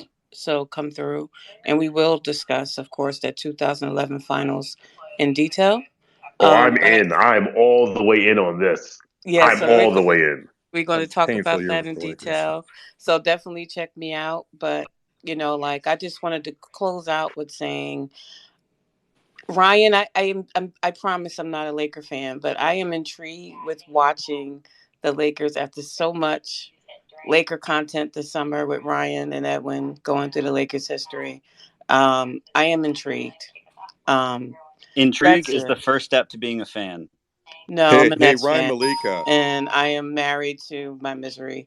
But LaMelo's coming back tonight, and that ankle, I hope you don't go back down. And that's it. Man, they should just sit him down for the year. By the way, guys, Winning So Time take the Season scoop. 2, I sure hope it doesn't get produced. I don't want to see that, by the way. All right, Just Mike, want to throw 60 seconds for your final take. Yeah, I just said it. Winning Time Season 2, HBO, just cut that horrible show. Anyhow, Let me take it 60 seconds. We it's want Winning Time it's pure season effing 2. fiction. Want So it. Get Evan disgusting and Fournier, Derrick despicable. Rose I off my hate it. team. It's freaking an Come get him. atrocity towards the Lakers organization It's and the great entertainment. Jerry I West. want it. I want a first round pick for the It's Look next at 5 years. pathetic. This is something else. Last word Yeah, of the it's day pathetic, my friend. Simple as goes that. Go Lakers. to last word of the day goes to Sean with a W, who wants to come up here and tie his Doc Rivers argument that is factually incorrect with a bow. Sean, the floor is yours. I just want to make it clear that, like, when we have conversations and the conversation is like, well, somebody over here said this, it's like, I don't care. Let's concentrate on the conversation that we're having. Don't build straw men. With that being said, tonight's a full slate of games. The Knicks play the freaking Bulls tonight and Friday. I hope that we can put the nail in their coffin and to convince them that their season is over and that they need to secure their top 4 pick or else it goes to Orlando, which is why they need to trade DeMar DeRozan and Vucevic to LA so the Lakers can get in this top 6 seed, which I said they would at the beginning of the season because the trade is going to be made. Because that's the trade they're waiting on. They're not waiting on Miles Turner. They're not waiting on Buddy Hield. They're not waiting on Cam Reddish. They're not waiting on Evan Fournier. They're waiting for DeMar DeRozan and Vucevic.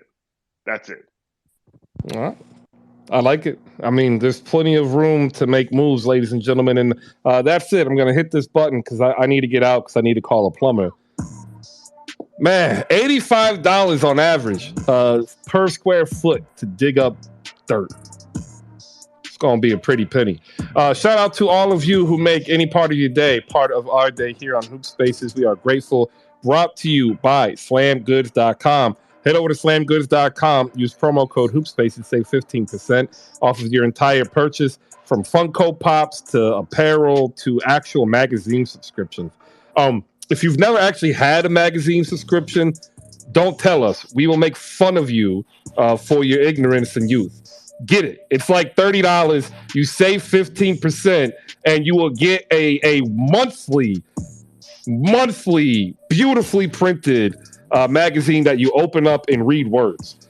Check it out. Slamgoods.com. Promo code HoopSpaces. Save 15%. Powered also by Audiolabs.io. If you miss any of the show, check it out on YouTube, fully unedited, so you can hear context. And shout out to our partners, Playback TV on Watch Playback. Next watch party will probably be this weekend with a couple more set for next week as my son has some time off from swimming. Now, I get to hit this button.